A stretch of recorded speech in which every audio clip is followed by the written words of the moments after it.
To call this meeting to order. 2 seconds. Well, you can get them quiet better than everybody else. We're going to start this meeting with an invocation led by Commissioner Stewart. If everyone would please rise. Please join me in prayer. Our Heavenly Father, again, we thank you for this opportunity to come and to gather together, be able to do this, the freedom that we have to do that. We thank you for that first and foremost. Lord, I just ask that you bless us here tonight. We thank you for your grace and your mercies. Lord, I just ask that you give us wisdom tonight, Lord, to conduct the business of this county. We ask these things in your holy name. Amen. Amen. Join us in the Pledge of Allegiance.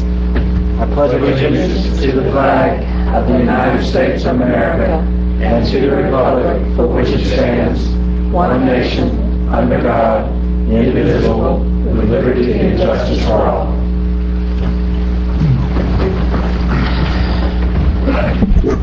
Do we have any proposed changes to the agenda this evening? Mr. Chairman, I would like to add one announcement. Buddy Wells. Okay. I have one a discussion item at the end when we come to the commissioners, but that's late in the meeting.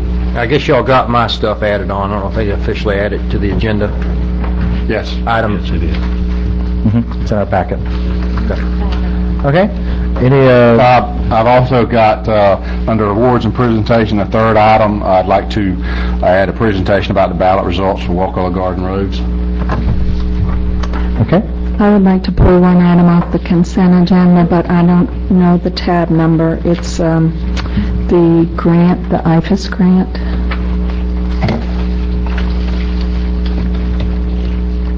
Item 14. Yes, 14. Okay. Is my item on there? Okay. So I don't need to add my item, right? Yes. Yes, you do. I do? Yes, go ahead. All right, I'm adding an agenda item for myself, Is that which you all got. You got the agenda item. Yeah. But I need to add it to the agenda officially, I guess. And that is the one for the financial hardship. Hardship for flooding for septic repairs. and Yeah. being out at this point, I need unanimous support? I'm just asking so I can understand this. I mean, I'm not adding it. Yeah, you added it before. You're just adding it to the agenda. Okay. I added it Friday or whenever before. Right. Okay. Okay, and then we've tabled item 19. Motion to approve agenda. Second. We have a motion and a second. All in favor? Aye. Okay, excellent. Passes unanimously. Public hearing number 1, request board approval to conduct public hearing and consider adopting amendments for the creation of Article 6, Section 5 through 60 through 5 through 69 of the Land Development Code, Crawfordville Town Plan Overlay District Boundaries and Regulations. Louisa?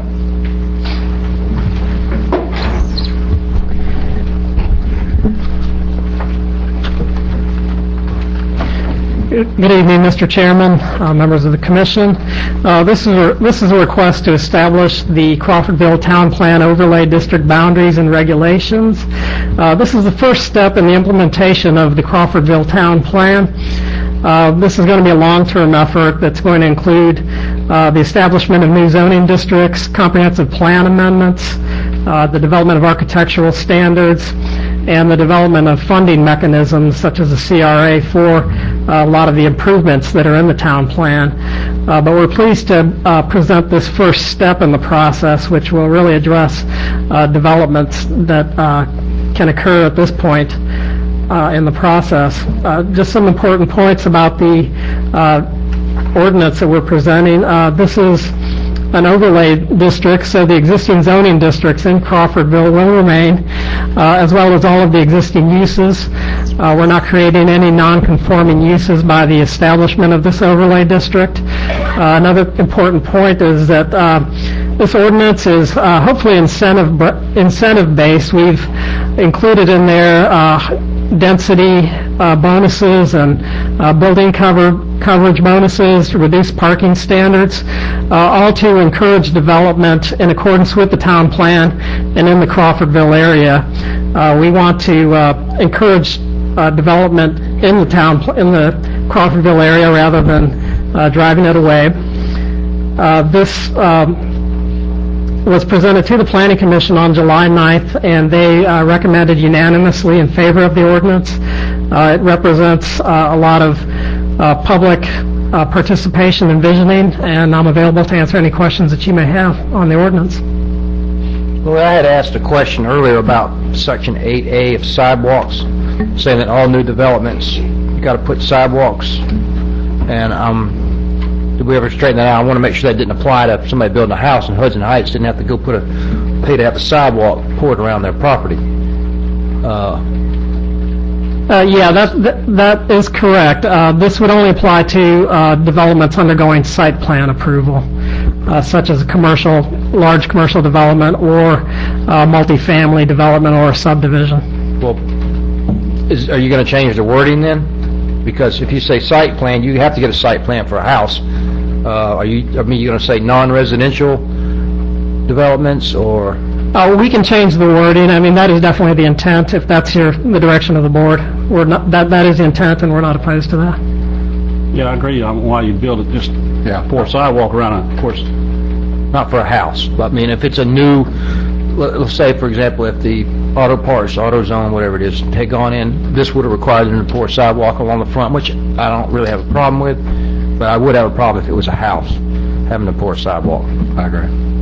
Well, especially in a neighborhood that doesn't have planned sidewalks. It all needs to be planned. So are you basically saying that maybe, just take AutoZone, for example, are you saying AutoZone and under this would have to put a sidewalk behind their building? Not now, they would have.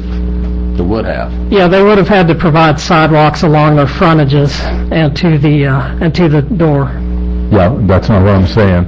If we go forward with this, would AutoZone have to put a sidewalk behind their building? Oh, they would not have to retrofit, is that what you're asking? No. If they were coming in tomorrow, Road behind. if they were coming in tomorrow to apply, we would require them to have a sidewalk in front, which I don't have any problem with, but we would require them to have a sidewalk behind.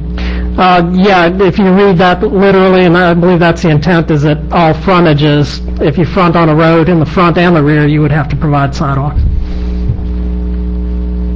That's why I certainly didn't want it to apply to a house, but I see somebody on a corner lot having to, spend thousands of dollars on sidewalks, and there's no sidewalks around them. Do we have a motion? I have okay, I'll make a motion then. There's also, excuse me, just before we do that, we need to, part of it was exempting out, within the district, was exempting out all impact fees. We need to talk about sewer fees as to whether you want to exempt those out. I'd say no on the sewer fees, because that actually goes to run the plant. Right. But, kind of along the lines of what Jerry's saying, Jerry, when we do get the impact fees back, that AutoZone that poured the sidewalks in the front and back would not pay an impact fee, which could total tens of thousands of dollars in savings, which I think is good. I move to conduct the final public hearing and vote to adopt the proposed ordinance for the creation of Article 6, Sections 5-6 through 5-69 of the Land Development Code, Crawfordville Town Plan, Overlay District Boundaries and Regulations, with some additional amendments to be proposed based upon the recommendations of the Planning Commission and the findings of fact and conclusions of law made by the board and any evidence submitted at the hearing hereon. Second. We have a motion, a second, further discussion? With the changes, of course, with the clarifying the... So the changes are to clarify that only non-residential has to install sidewalks, Well, let me- except for multifamily. Well, I kind of have mixed feelings about that, but just because Hudson Heights, we've talked about that developing into a cottage industry, and so some of what may start as a house may end up as a business, and for connection between, like extension of the walking trails in Azalea Park and connection of senior center and other I think we might extension seek service.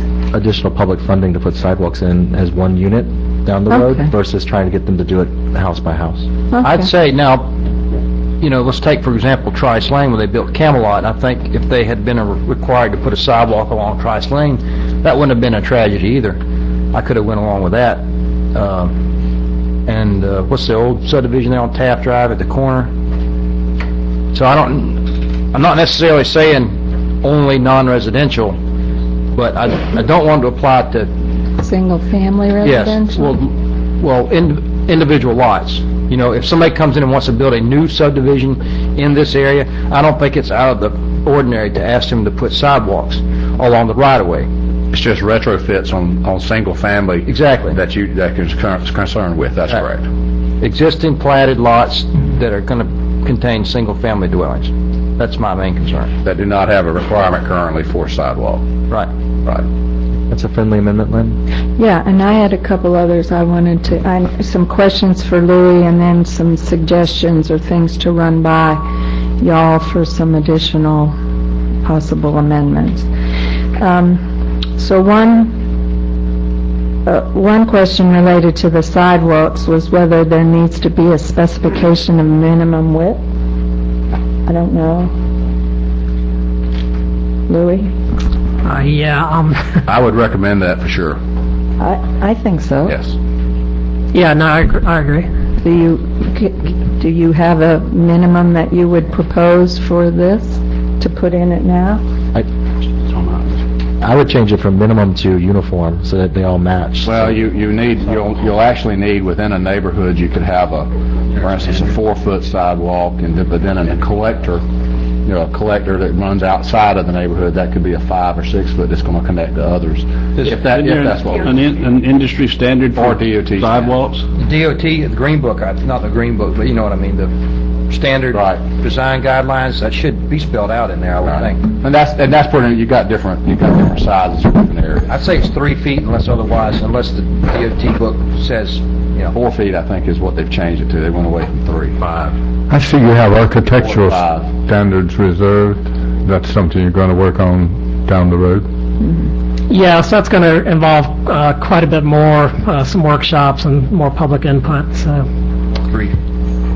Okay, so we're going to make a change then to, okay, all right. And then there are two, I know for the public, you may not see all the different elements here, but there was a density bonus if land was donated toward public park space, conservation areas, or other public facilities, such as stormwater or whatever, and then whoever makes that donation could have an increased density on their property. And there's also a density bonus for green building.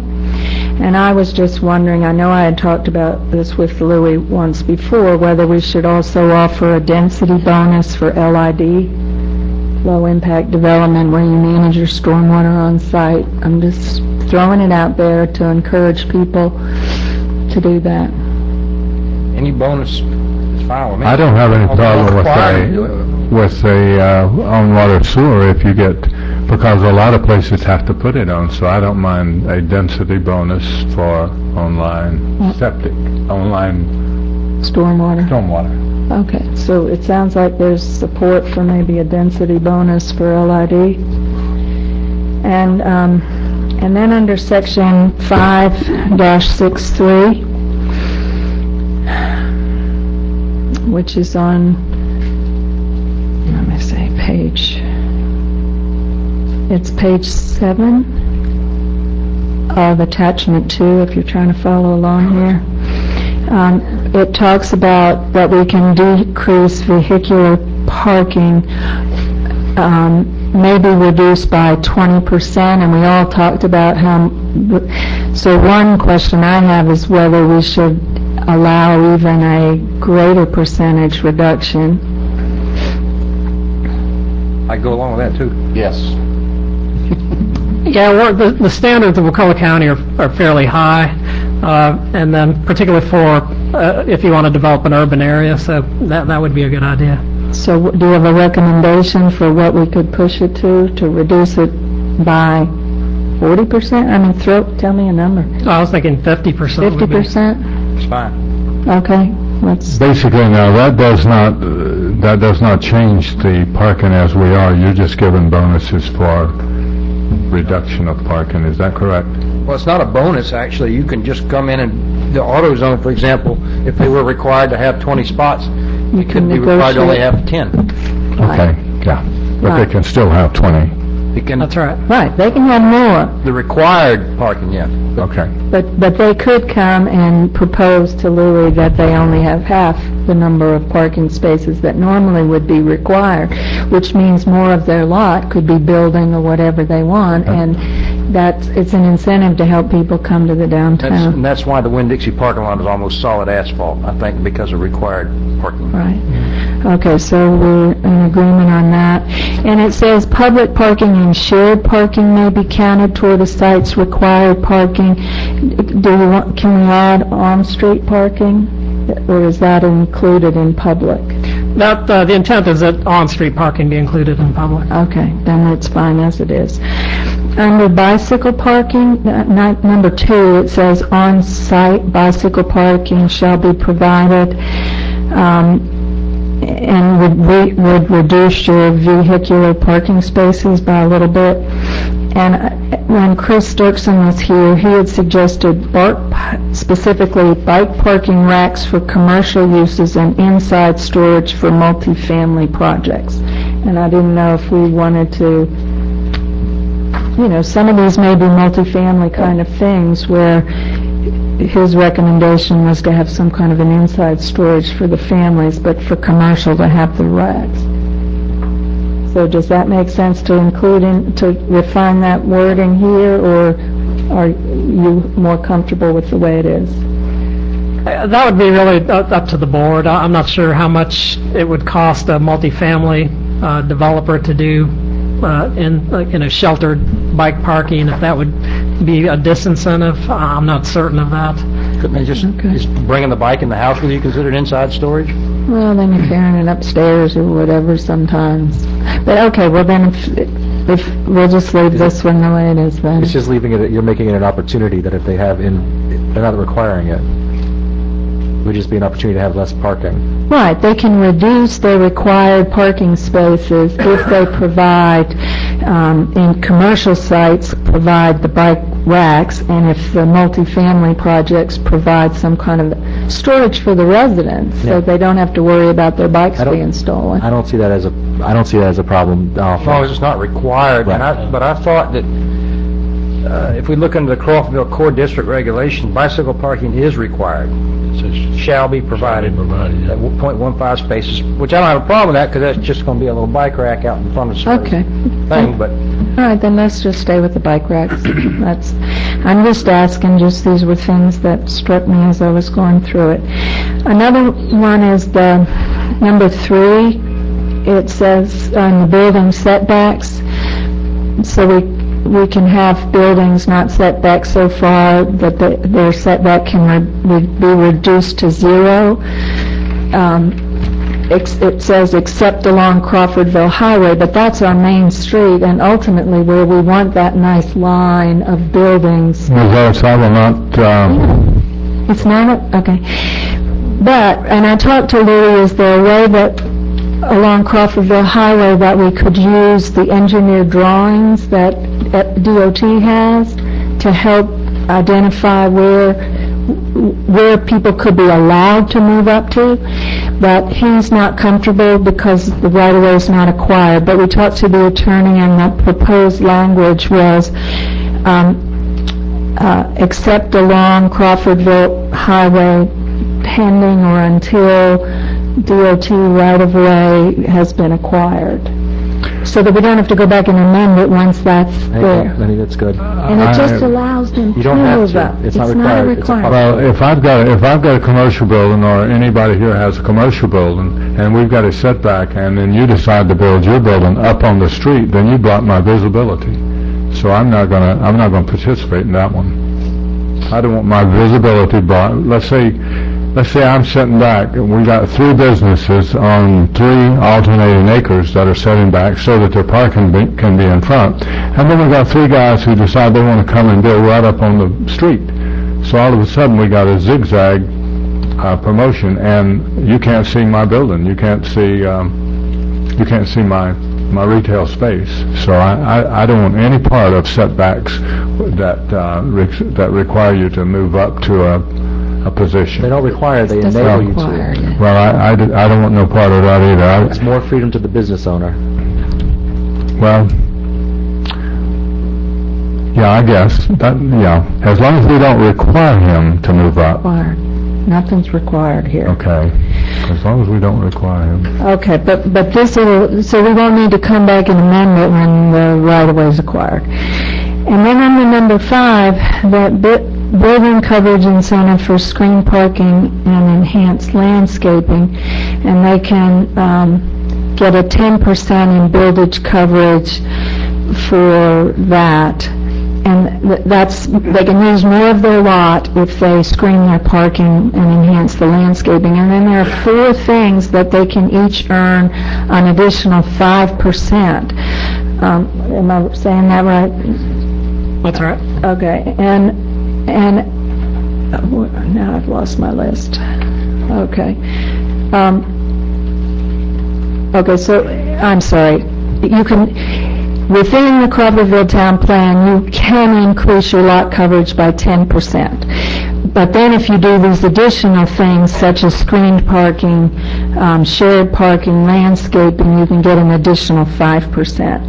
And my thinking is that's too small, and that if we want incentives, rather than just a 10% or 5% increase for each, we should offer more.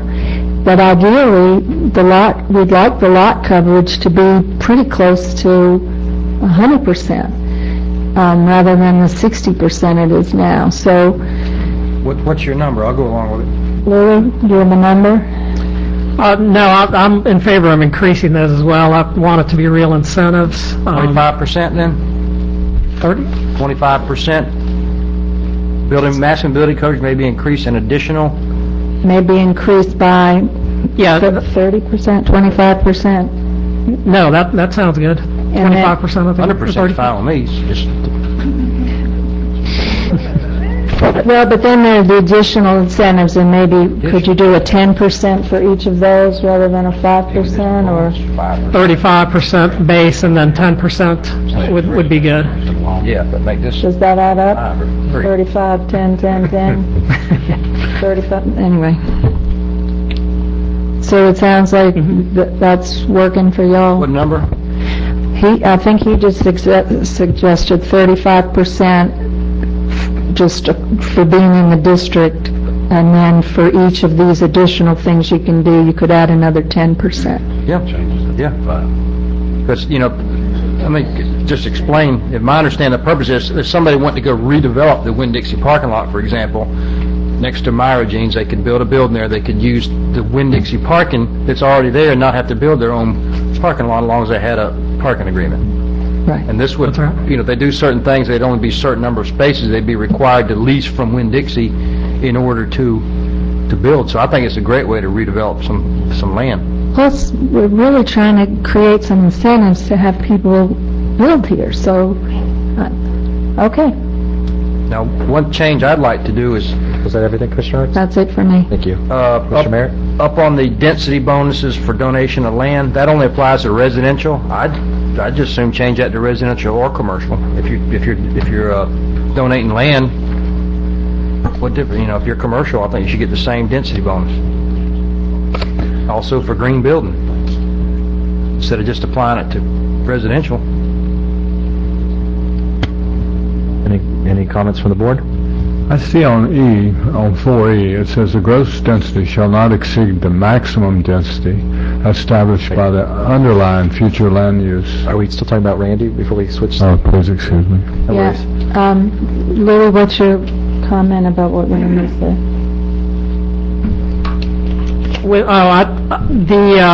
The wording on that was from the Crawfordville Town Plan about density bonuses for residential, but, that's where we started. If you want to go beyond that. I'd do residential, That would be commercial. fine. Let me give you an example. The one behind off Taft Drive there, that commercial subdivision that the Lawhorn did, they could have got smaller lots, more density if they'd have donated, say, a stormwater pond that we could have used for a central stormwater facility or something like that. So I would definitely, and for the green building, for example, if AutoZone did a green building, they would have got a bonus for It wouldn't apply to them because they were site plan, but you know what I'm saying. I'd Okay. apply to both residential and commercial. So you want to do more than 5%? No, I want to Oh. do residential and commercial. Gotcha, okay. Not just residential. Any concerns? No, that's good. Commissioner Stewart, and you're good? Commissioner Moore, you had a comment you wanted to make? No, I think it went by. You want to talk about areas for gross project density? No, I'm okay on that. I just want to make sure that density bonus, is there a meaningful way to do it for commercial versus residential? Only if you do a subdivision, I would think. I'm just asking, is that okay? Or you're not sure? That would be something, what I wanted to say at this point was that some of these changes, we're starting to get into substantive changes, and in order to accommodate that, what I would recommend is we can certainly have this public hearing, but I'd like to continue it to the next meeting. Let us make these changes and bring it back for final action at the next meeting so that so the public has fair notice of what you guys are going to act on. It's fine. I'm glad we're moving towards, So you need to get your final, let's make sure we make this as final as we can. that's all I had. Okay.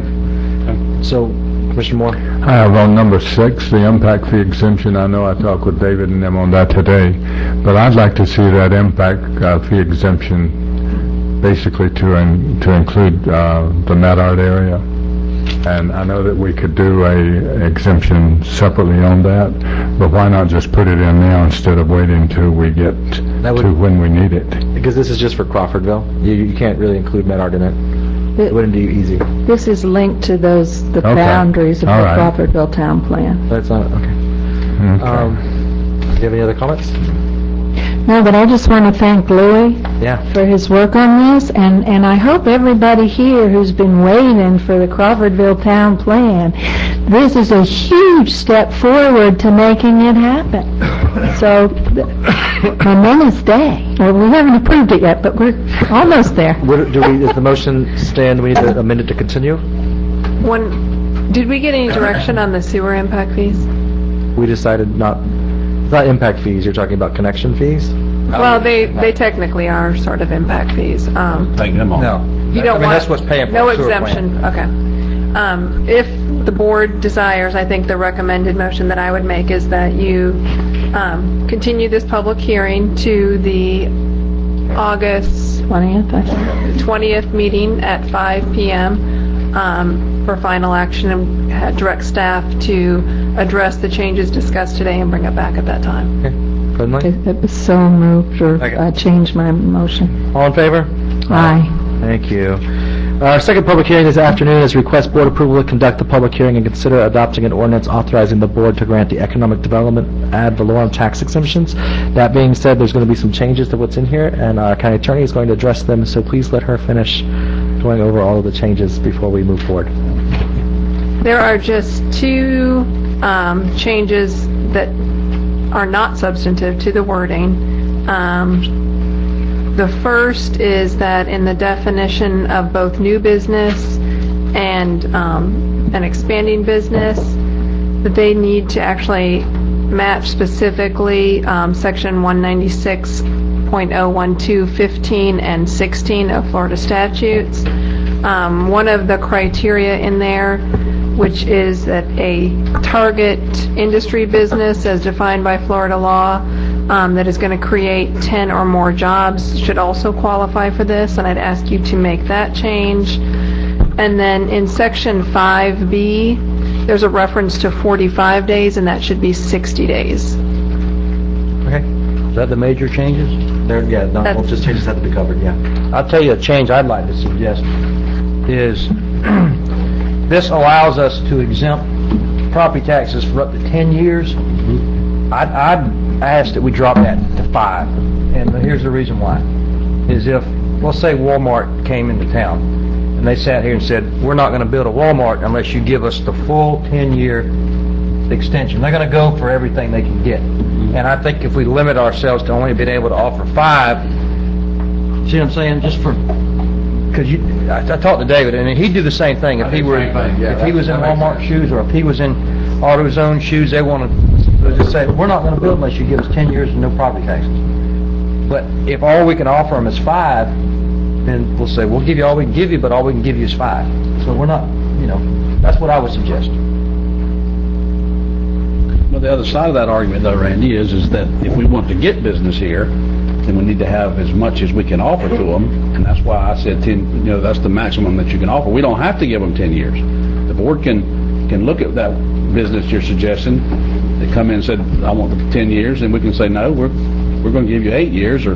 But you know what would happen. They'd say, see what you're saying. we're not coming unless you give us 10 years. But I think a 5 years of no property taxes on your new is that's a good incentive. That's a very good incentive. Okay. That's just my suggestion. I agree, I agree with Randy on that.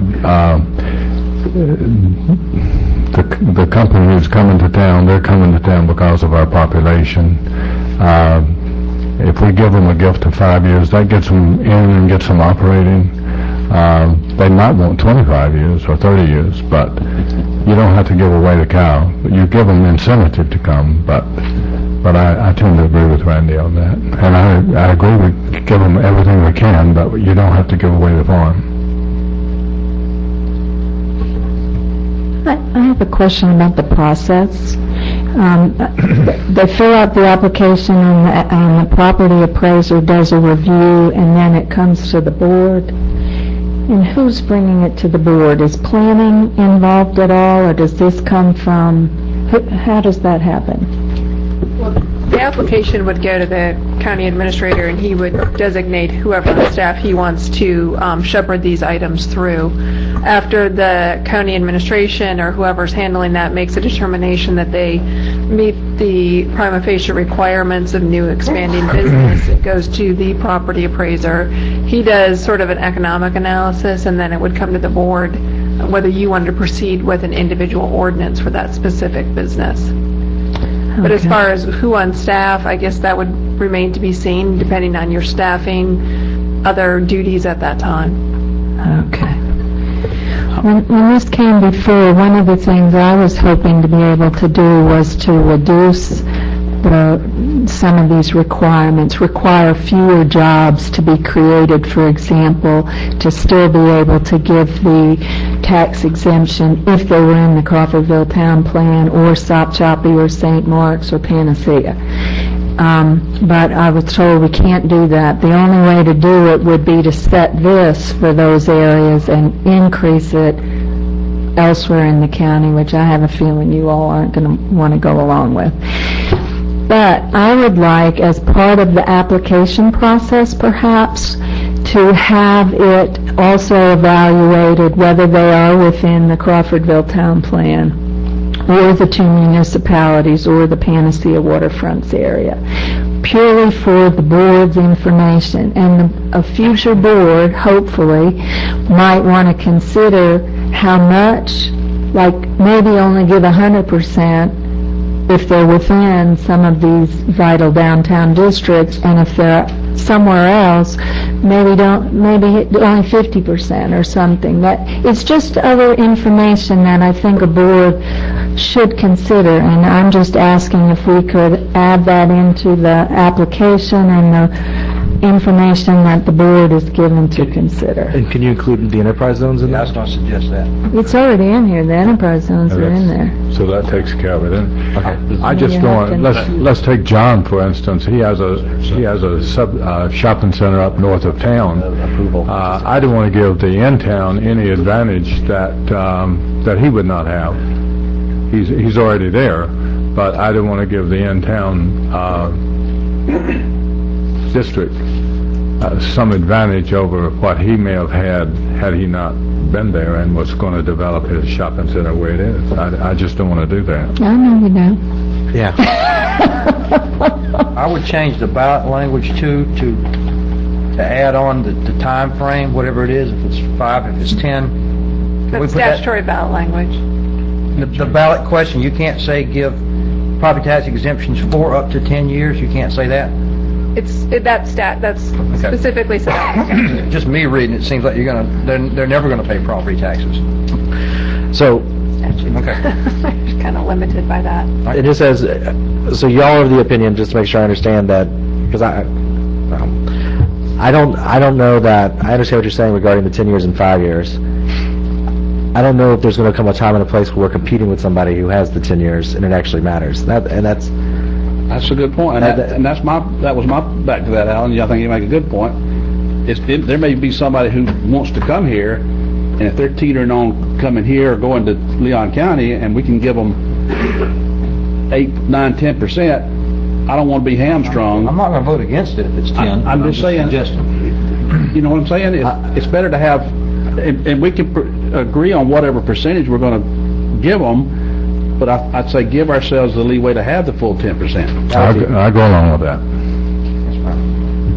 The full 10 years. the full 10 years. And not only because if you're getting to somebody who's actually engaging in the process to put us against somebody and they're trying to incent, they're going to be competing with the other counties in Florida that have this, and they're going to, I just wanted to, do we have a motion? I move that we approve to conduct the public hearing and adopt the proposed ordinance with the changes we've noted here tonight, authorizing the board to grant economic development ad valorem tax exemptions. Second. Okay, we have 4 citizens to be heard this evening. Jim Parham? Thank you. In general, I certainly support the idea of the economic incentives to bring new business in. They just need to be done very judiciously, very carefully, so that we don't end up shifting the tax burden over onto homeowners, and that the review needs to be done very carefully, and that I agree with what some of what you were saying, Commissioner Merritt, that 5 years or 10 years, once you do 10 years and 100% on one, everybody else who comes in is going to ask for that. I've seen it in other counties. So if you go 100%, you can go up to, according to this document, you can go up to 100%. But once you start crossing that threshold, and that's going to be expected by everybody, it has to be done very carefully and very judiciously. Otherwise, shifting the burden back to the neighborhoods. Thank you. John Schuff? Who's going to be followed by Chuck Robinson? Thank you. Yeah, Jerry, if I had my choice, I would have built my center a little bit closer to Crawfordville anyway, if I could do it over again. Appreciate the comment. Yeah, I want to agree with keeping it at 10 years. I think the original ordinance was passed in 2004, and there's quite a few other counties that already have it. And if we're trying to, keep up with the rest of the counties, we kind of need to at least have the flexibility. One thing I wanted to ask about is something that I was noticing. We were looking at a couple other counties that already are using this ordinance, and one of them was Palm Beach County. And just 3 little words. In the sales factor ratio, which is affected by the category number 2 with 25 employees, when you work out that little sales factor ratio, in ours it says in this state, and I noticed in Palm Beach counties it says in this county, and it just got me to thinking about it a little bit, and I tried to do the math on it. And I know Jerry, one thing that Jerry really wants is the publics to come to town. If we have the in the state for the numerator and everywhere for the denominator, then if you take keep it the way we have it written, Publix is pretty much a state of Florida business. There are a few outlets in other states, but most of the business is here. It would be very hard on that sales ratio factor to get a Publix qualified. Maybe a Kroger, because they're not a Florida grocery store chain. But I'm sure we're not on their radar screen at all. So I'm just wondering, and if it is okay for the Palm Beach ordinance to have that, if y'all would consider that possibility. It's other things too. I thought about another, and they could still get in under item number 4, which is the enterprise zone category, but then that limits them to property. Yeah, the sales factor definition is statutory, and it does say state and everywhere else, and I do know some counties and cities who have changed that. We didn't, just because there isn't any clear direction that you can, but there also isn't any clear direction that you can't. It seems to give us better flexibility. I'll leave that up to the board's discretion. I'd like to make it as liberal as possible. Yeah, it needs to be. Just move it to the state. No, it would be county Move it to the county. Yeah. and then state, Yeah. instead of state and then everywhere else. Yeah, I go, that's a good idea. Thank you, sir. That's it. Chuck Robinson, to be followed by Larry Roberts. Chuck Robinson, Wakulla County Chamber of Commerce. Almost forgot who I was with. I got several points here. First of all, the Chamber hasn't had a chance to actually meet to review the ordinance and the referendum. Based on your decision tonight, which sounds like we're going to go ahead with this, we'll discuss it, and at that point we'll figure out, where we stand. But however, on first blush, it looks like something we can certainly get behind, and do commend you for bringing it forward. We do have a couple comments about the ordinance as written. Some of them have already been taken care of, the 45 days things, for example. Sales factor, definitely that needs to be changed to county, otherwise it leaves us weak.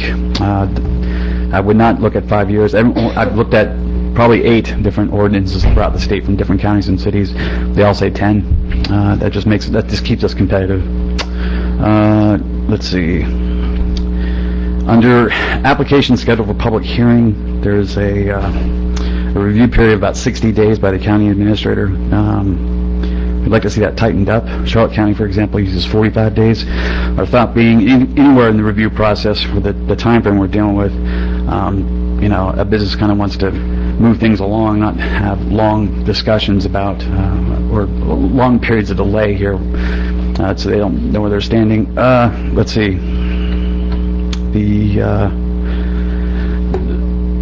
Let me get to there's no, in the Palm Beach County ordinance, there is, which John referenced, there's actually a provision for CRAs, and we don't have any kind of CRA language in ours. In their provisions, they actually have, the CRAs have the ability to review, comment, and object to the applications. Lynn brought the Crawfordville Town Plan as an example, and if they, sorry, I blanked out. The application for exemption could actually be voted down. I don't think it would ever happen that way, but other communities, say if Wakulla Gardens was a former CRA and they didn't believe that a business in that area deserved this exemption, they could certainly have that voice. Finally, the environmental impact of the proposed businesses. I certainly understand the spirit of it, but in the findings of fact, we actually have statements such as this should be a non-arbitrary process for the commission to decide up or down these exemption applications. This seems to be without any guidelines from within the ordinance as to what that means. We have kind of a gray area. Will those guidelines be fair and uniform? Let's see. And essentially, the reason why we ask this is that if you give it, instead of a broad definition, if you actually give it more guidelines, you could actually prevent it help the business from actually spinning its wheels, wasting a lot of time trying to figure out if they even qualify or will qualify based on the environmental impact of their business. That's it. Thanks. Thank you, sir. Alan, can I comment on that? Yes. If you look at Section 5B, Heather, it looks like there's a conflict there anyway with the 60 days and the 45 day. That was the change that I noted at the beginning. So I agree with the gentleman that we should probably, David, you tell me, is 45 days adequate amount of time to do the review process? I agree that as longer government holds 45 days, we can't get it done in 45 days, and yeah, we can do it. Okay. I don't see why that would be. 30 days though, to do his portion of the review, so that would give you 15. He won't take Yeah. He won't take that long. Okay. We'll get it, but The idea is that we're trying to get them here, get them moving, and get them built. So time's money. You want to modify your motion? Yeah, we need to modify that. Well, we need to do a couple modifications. We need to do that and whatever else we just talked about. There was a couple modifications we needed to do. About 10 years, but we stayed with that. Okay, Go ahead and hear the last speaker. Larry Roberts, the 45-day qualification, and there was a modification from State to county. state to county. Sales factor. Right. Those are the modifications. Commissioners, Larry Roberts, Chappie. Let me add just a little bit to what Mr. Moore said. If a business is going to come to Wakulla County, thinking about coming to Wakulla County, they do their homework, and they think they can make a buck. They're coming here. Now, they'll ask for anything they can get, and take anything they can get. It improves their profit line. But any incentive that you do give, as the one gentleman talked about, will shift taxes to the current residents of Wakulla County. I agree with Mr. Merritt that the time should be reduced from 10 years, but not to 5 years. I'd reduce it to 0 years. I oppose it. I've opposed taxes, particularly ad valorem and income taxes, for years here at this podium. And I know this sounds like a done deal, and I'm talking to myself, but that's okay too. But exemptions and incentives and the like, as you say them, I hear what I hear from the federal government, a stimulus package. Thank you. Okay, those are all the citizens to be heard on this issue. The other thing, Noah, that I had mentioned was making sure that the application had information about, Asking questions regarding where the location is, if it's... and that information come to the board so they know whether it may affect how much they want to. Okay, so we need to include that modification, the county and state, and the 45 days. That, and as I noted at the beginning, the definitions of new business and expanding business need to match the definitions in 196.012, 15, and 16. Okay. I'll amend my second to them. And then to people who are concerned, I think there are reasons where counties have given away too much. Everybody talks about the Vance plant or the Mercedes plant in Vance, Alabama as being the poster child for having given away all this money to bring a company there that has not generated anywhere near what they were hoping would come in. So I think future boards need to weigh very carefully what the trade-offs are, and there will be opportunities for citizens to talk about because each of these will come to the board. So, And you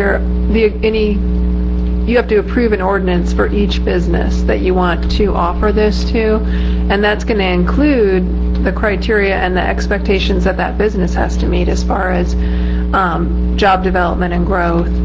And if they at any time fail to meet those objectives, the exemption can be revoked. And we don't, this wouldn't override existing ordinance. For example, if somebody came in and wanted to build an internet cafe and said they were going to hire 50 people, you couldn't waive the fees charged on the machines and all that kind of stuff, right? This ordinance would not affect that. And I also wanted to point out the criteria that's well noted, but those are statutory, including environmental. There's nothing we can do about that. Okay, all in favor? Aye. Any opposed? Passed unanimously. Thank you. Moving on this evening into awards and presentations. Our first... Alan, could we have Buddy go first? Would you mind? Not at all. Okay. I was going to let the new judge go first, but Oh. Buddy Wells, supervisor election. Well, he's ready to go home. I got to go shut down. Thank you, Mr. Chairman and fellow board members. What I'm here tonight promoting is to the citizens of Wakulla County. Let's get out and vote. Early voting started Saturday morning at 8 o'clock. It ends next Saturday at 6 p.m. So we're open. I'm going to see what we had so far. 260 when I left the office a few minutes ago. We did 115 on Saturday, 20 on Sunday, and had 125 today when I left. So I'm hoping some more has come through. But it runs through Saturday. Election day is on next Tuesday from 7 to 7 at the precincts. So be sure to get out and cast your vote. Thank you. Thank you, sir. Thank you. Judge Dodson. Thanks, Alan. I'm Judge Charles Dodson. I'm the circuit judge assigned to Wakulla County effective July 1, and I certainly want to tell you that, thanks for giving me this opportunity to come and introduce myself, and what an honor it is to be down here. I can't say enough good stuff so far about the clerk's office and the sheriff department and all the assistance they've given me. Just very competent staffs on both sides' parts. I got to tell you kind of a funny story, though, that My first semi-public venture into Wakulla County, I wasn't treated with that much respect, and I'll tell you where I'm coming from on that. I was raised over in Sneads in Jackson County. My daddy taught school and coached over there from 1950 to 1988. Sneads didn't start playing football till 1960, and when I was growing up and watching Sneads play Crawfordville High and Sopchoppy High, and we always played them pretty tough. But then I became a young sophomore quarterback at Sneads in the fall of 1967, the first year of Wakulla High School, and we got beat like a drum that year by Wakulla High School. So now when I walk into the courtroom, it's an honor to have everybody stand up and show such great respect. I can tell you that that night I spent most of my night flat on my back, so there's a big difference on that. But it's an honor to be down here. Any questions you might have of me, just let me know. If you see David Miller and David Harvey come into your court, they were probably on that team that beat you like a drum. They definitely were, yes, sir. I think Sheriff Harvey was quarterback of the Wakulla team that year. That would have been his senior year, and I was a little scrawny sophomore. But then Superintendent Miller was on that team too. And our property appraiser may have also been. He might have been on the sideline or something, but he was close. He was in Vietnam.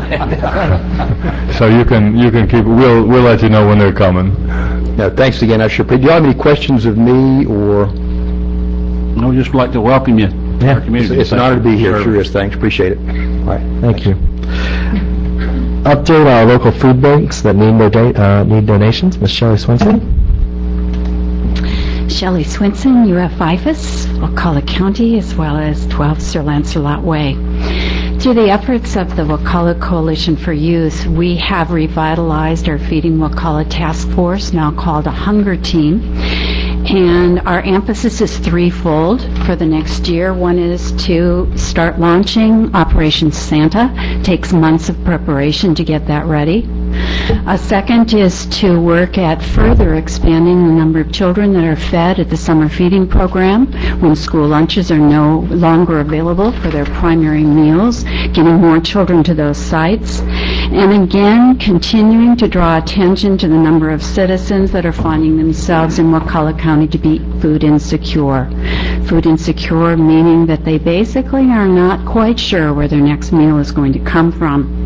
We have pantries established all over the county, and we're using 211 and Second Harvest of the Big Bend as a way of connecting the families to the pantries. We need assistance in all people's parts to realize that we need financial support and we need food to be donated. If in doubt where to contribute, watch for donation bins all over the county, and if in doubt, always you can come to the Extension office. We collect food and we distribute it to all of the sites based on a rotational system. I interviewed a couple of food pantry managers this morning and was reminded that it takes some of them about $1,500 a month in food or donations to keep their doors open. We need everyone's help to make this happen. We're going through dire financial situations in our county, and it's time for us to even dig deeper in the pockets to assist those in need. I want to put another hat on, and that is that I work in the area of nutrition. So I think it's my role in reminding people that the pastries are most accepted and most looked after at the food pantries, but we have a responsibility to the citizens to not only educate, which is one of my roles, but also to encourage good donations to the food pantries. So with this opportunity, I want to encourage rice, dried beans or legumes, low sodium canned vegetables, low sugar cereals, low sugar canned fruit, whole wheat crackers, whole wheat pastas, canned meat, toiletries, and of course all of the things that young children and babies deserve and need. Our need is paramount and was reminded when a number of volunteers did interviews with people at Christmas time asking what their children needed for Christmas. And the response was, how about some food in the pantry? Forget about the gifts. Okay?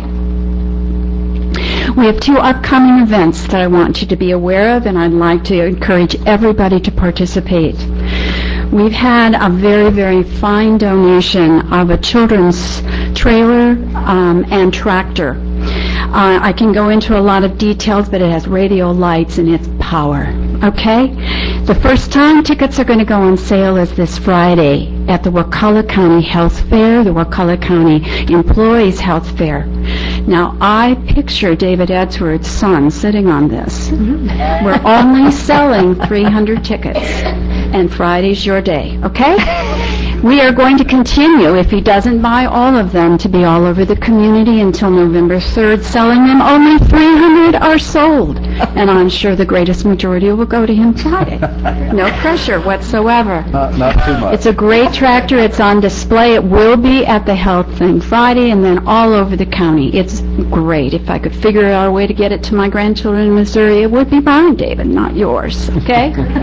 The second is that we're launching an empty bowl program, and I want all of you that feel artistic or not so artistic to realize that the ROTC, the church groups, the Wakulla County employees can get together at a particular ceramic store in the county and paint bowls. Those bowls are going to be filled with a very simple soup and bread on November 3rd in Hudson Park. You will buy a ticket for that and go home with a bowl for reminding you and your family of the needs within the county. Again, that's November 3rd, and I have flyers, and I'd like each of you to have one. I'd like the public to be reminded of the need of the food pantries. I'll leave you here. Anyone else could use them. So again, we have some fundraisers coming up. Financial donations are the very best, and if you want to make food donations, I would encourage you to think about what you're donating in terms of the overall health of the citizens of Wakulla County. 2 quick questions. Please. How much are the tickets for a chance to win the tractor? Well, they are $5, okay? And David tickets can will be handle that. printed soon. He can. I know that. I know. So And- keep that in mind. Yes, please. You touched on you accept money to help feed people. Absolutely. I know that, I looked it up, American Second Harvest, for every $1 they get donated, they get $5 in food. Are you partnering with them to buy food, or That is fine. or to you to help? I would like to keep the money and the sales within the county, because this is who I work for, this is where I work. Yes, you can do it through Second Harvest. Many of our food pantries have to go and buy that food back, so they can directly go to local merchants and buy, if you'd like. Okay. Either way. Many of them have tax-exempt status, so they can give you credit for your donation. As I said earlier today, Jerry. there's a lot of our people that are elderly, they're retired, and they're having a very hard time living are. on their limited. But the working people of the county, there's 15%, 8% in Florida, but the true unemployment rate is 15%. It's called a U6 number, and it's 15%, so Right. the 8% you see is just not a true picture. 49% of all of our students in our Wakulla County School District qualify for free or reduced lunches. And Jerry, I do want to tell you that we have a whole lot of donations that come from the senior center. So those seniors are giving back because they know there are others that are just or more in need. Warms my heart. Any other questions? Please, Lynn. I would like to offer a suggestion. I know if you belong to an organization and send out, have regular meetings and send out meeting reminders, use the opportunity as a time to encourage people to bring a donation to the meeting, so that every time your group meets, there's a collection of non-perishable food that can then be dropped off at the extension office or another site. Absolutely. It'd be a great additional entry to countywide events. Thank you, Shelley. Thank you. Thank you. Our last announcement or presentation this evening will be from Mr. David Edwards discussing... And Jessica is going to give us all the ballots have been counted by our staff, and she is going to give you the outcome of the ballots for paving of Wakulla County Road, Wakulla Gardens roads, excuse me. Good evening, Commissioners. As of today, a total of 1,214 ballots have been received. I will remind you, the postmark date on the ballots, the deadline was the 31st, so a few may still come in later this week, depending on where they're being mailed from. I think I got 2 in today. I'm going to go per unit. The unit 1% of the yes percent was 33%, no was 67. Unit 2 And Jessica, can you give the vote numbers also? received. For unit 1 it was 527. Unit 2, 178 received. 35% said yes, 65% said no. Unit 3, 304 were received, 13% yes, 87% no. Unit 4, 52 received, 35% yes, 65% no. Unit 5, 153 received, 38% yes, 62% no.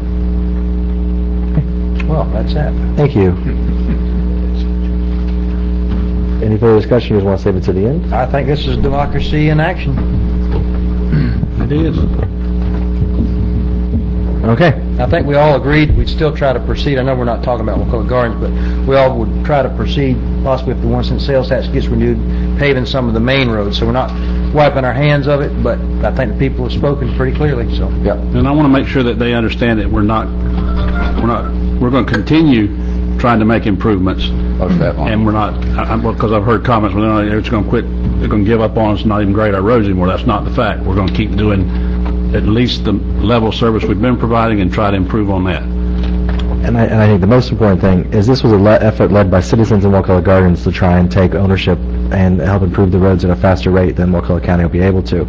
This wasn't an idea that came from us. This was a citizen-led effort that we... I think it actually was an idea that come from us, wasn't it? We suggested doing the ballot to see if we should proceed or not. I think it came from citizens and we embraced it as an idea to try and help fix the community. But I want to basically, I want to ask the commissioners, though, when there comes to be a road to be paved, I want to make sure that Wakulla Gardens is in the front of that process. Well, there is an existing list. Unfortunately, most roads on that list we don't have right-of-way, like Cooperwood, for example, would be a new east-west corridor that's been on the paving list for years. But the problem is with those roads is there's no right-of-way. And the paving matrix was made as an advisory tool, so I wouldn't have a problem. I mean, Tafflinger up on the list. We can... Board did. At best, you're talking 2017 before the 1 cent sales tax will have enough accumulated money to pave, 3 or 4 miles of road. But if the 1 cent sales tax were to fail, there would be zero. I noticed on our earlier budget hearings, there is some money allocated for paving roads in St. Mark's, but if I remember correctly, that's been on the list for many years also. There is some roads, and Jerry, also a lot of the money that the 1 cent sales tax is generating is now going towards repaving roads that have been previously paved, because at some point, we have to start repaving some of these older subdivision roads. We assigned $170,000 a year for that, for resurfacing, and like I say, $840,000 in year 2017 would be the next possible time to have enough bulk to be able to do something. There's not a lot of subdivision roads that need to be repaved. Most of them are newer, but when I was there, we paved the ones off Trice Lane in Amelia Wood. I think they had been 25 years since they'd been paved. Some stuff around Ace High Stables comes to mind. Those. Yeah, we'll work in everywhere we can. I think everybody supports doing something. Yeah, most definitely. I just wanted to remind everybody there is an item pertaining to Wakulla Gardens later in the meeting. That technical assistance team is coming here September 8th through the 12th. And so, that's, again, part of the ongoing effort to find solutions to the problems in Wakulla Gardens. Thank you. And we want to discuss further, we can discuss at the end of the meeting under citizen discussion items. All citizens, grade transition, who have anything to say this evening, will have an opportunity to speak during citizens to be heard. This will take place at 6:30, or as close to 6:30 as possible. And make sure if you want to speak that you have filled out a card, and we'll allocate you 3 minutes to talk. I've been asked to remind people that when you're addressing the board, to make sure you're addressing all of your comments to the board as a whole, and coming forward.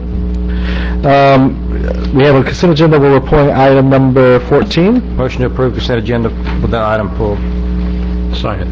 The motion is second. All in favor? Aye. Aye. Passes. Item 14. Commissioner Arts, you pulled the item? Yes, I wanted to have our extension director describe the item and be available to answer questions. Good evening. My name is Les Harrison. I am your Wakulla Extension Director. I am seeking your approval to apply for a Florida Department of Agriculture and Consumer Services construction grant. With your permission, what we would do with that money is to pursue upgrade of the classrooms and the demonstration commercial kitchen. We would also, and that would involve $125,000. We would also seek a teaching pavilion in the demonstration garden and orchard area. That would involve $55,000. And we would like to upgrade the livestock facility where the Wakulla Area Youth Swine Show is held and other events are held, and that would involve $75,000. In total, we'd be looking at requesting $255,000.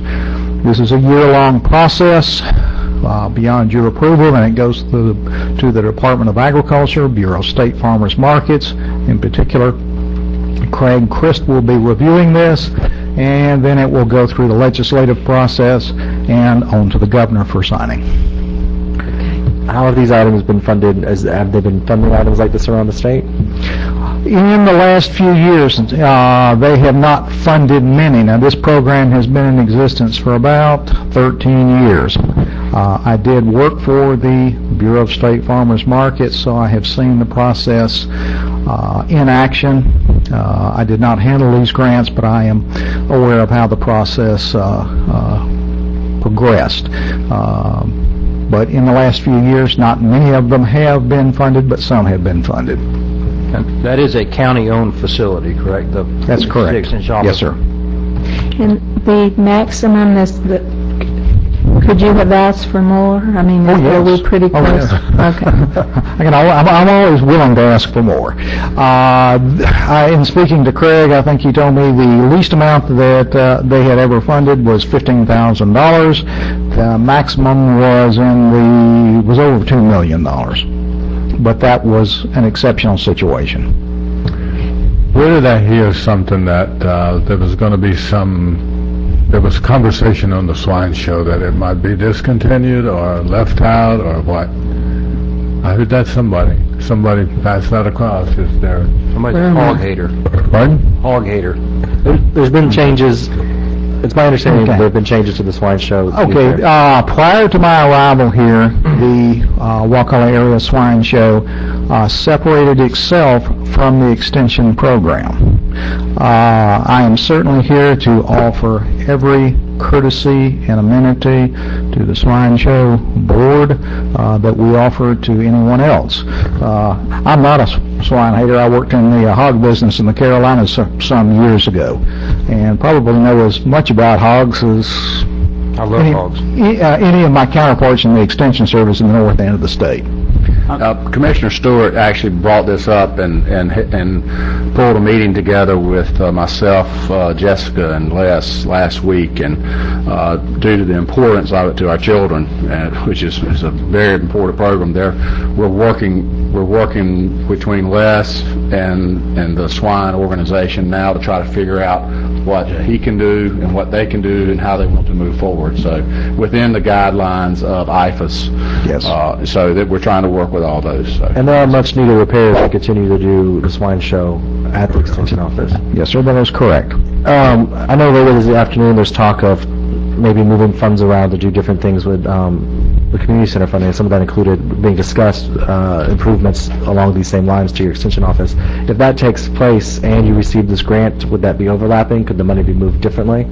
I'm sure it could. I mean, what do you, I'm not familiar, you worked in this department, you said before. Yes. What would be your anticipation of what would happen? Like if we decided to fund these improvements, and would we adjust the grant? Would we give up on the I'd let grant? the grant cover what it could, and if we're going to do something, we'll pay for something that's not in the grant. Well, That's what I would do. and it could be a conversation coming later. I'm just curious to your thoughts. My thought would be that I can absolutely assure you we will find a place for the money to be spent and the improvements to be made. Are you in the government? And I'm here to help you, sir. The old, they're completely done doing stuff in the horse arena and out there. Is it Yes, sir, and we... there now? I mean, No, it's not just sitting there. Spoke with Mr. Edwards about this upon my arrival here, seeing this vacant land. We are in the process of developing that, as a demonstration garden / orchard, the near half of it to the extension office there. The further half, we will be going in with an ornamental demonstration garden beginning this winter. and it's also, I think I don't know if there's still a desperate need for parking out there, but there was at one time. And we try to maximize the space available to us and utilize that for parking when needed. And as you're talking about changing the old horse arena, have you thought about putting additional parking out there as permanent parking, especially if you increase the facility use at your facility? I'm sure that will be addressed at some point in the future, but we do not have any formal plans at the moment. Yes, ma'am. I had talked to Cherie about this, and it's my understanding that our county has not applied for this funding any time in recent memory, and that she thought that might give us an advantage in terms of being funded, and that it's an annual thing that you could go, if you aren't funded this year, that you could reapply next year. And yes, ma'am. Okay. Could I have, so are you feeling fairly optimistic, given your familiarity with this program, that in this year or next year we might actually get this funding? Well, in my career with the Extension Service and prior to that with the Florida Department of Agriculture, I have written a number of grants. There are no sure things. However, I can unequivocally say that I feel as optimistic about this one as I do with any of them. I am familiar with the process. I am familiar with the people. Are you going to stick around later for the agenda item discussing your facility? Yes, sir. Good, thank you.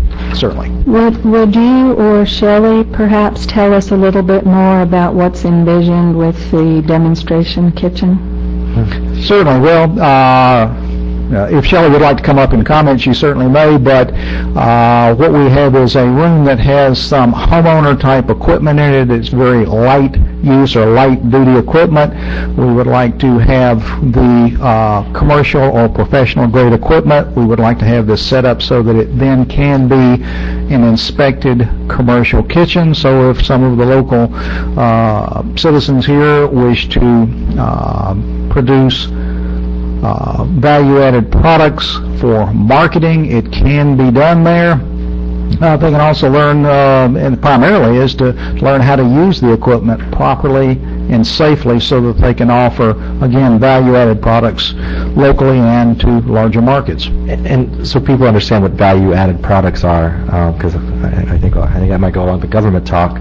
But you're talking about if someone wants to cook something or preserve something like jams, jellies, pickles. Precisely. And the changes in the changes in the food law, the institution of the cottage food law here about a year and a half ago, make a lot of this possible for small operators to do in an economically feasible way. So in fact, they can make a profit and do not have to purchase a number of food safety permits that are, to the average person, prohibitively expensive. So it could be a way for people to start small businesses. Absolutely. Maybe y'all could build a small honey extracting room. I was surprised at how many hobbyist beekeepers there are in the county. I have worked with a number of beekeepers in Leon County and down here. There are a number of people. I personally consider that one of the most extraordinarily, potentially lucrative opportunities here. Because if you didn't have to buy the extractor and the uncaving machine and Yes. all that jazz, and had somewhere you could go take your honey, extract it, sling it out, take the boxes back. And the Appalachian Like that. beekeepers that I worked with for 5 years in my position at the Extension Service there have done exactly that. And there are a number of smaller businesses that are doing precisely as you described. It would definitely get utilized, I can tell you. Yes. Thank you, Les. Certainly. I move that we approve applying for the grant and the proposed project concept. Second.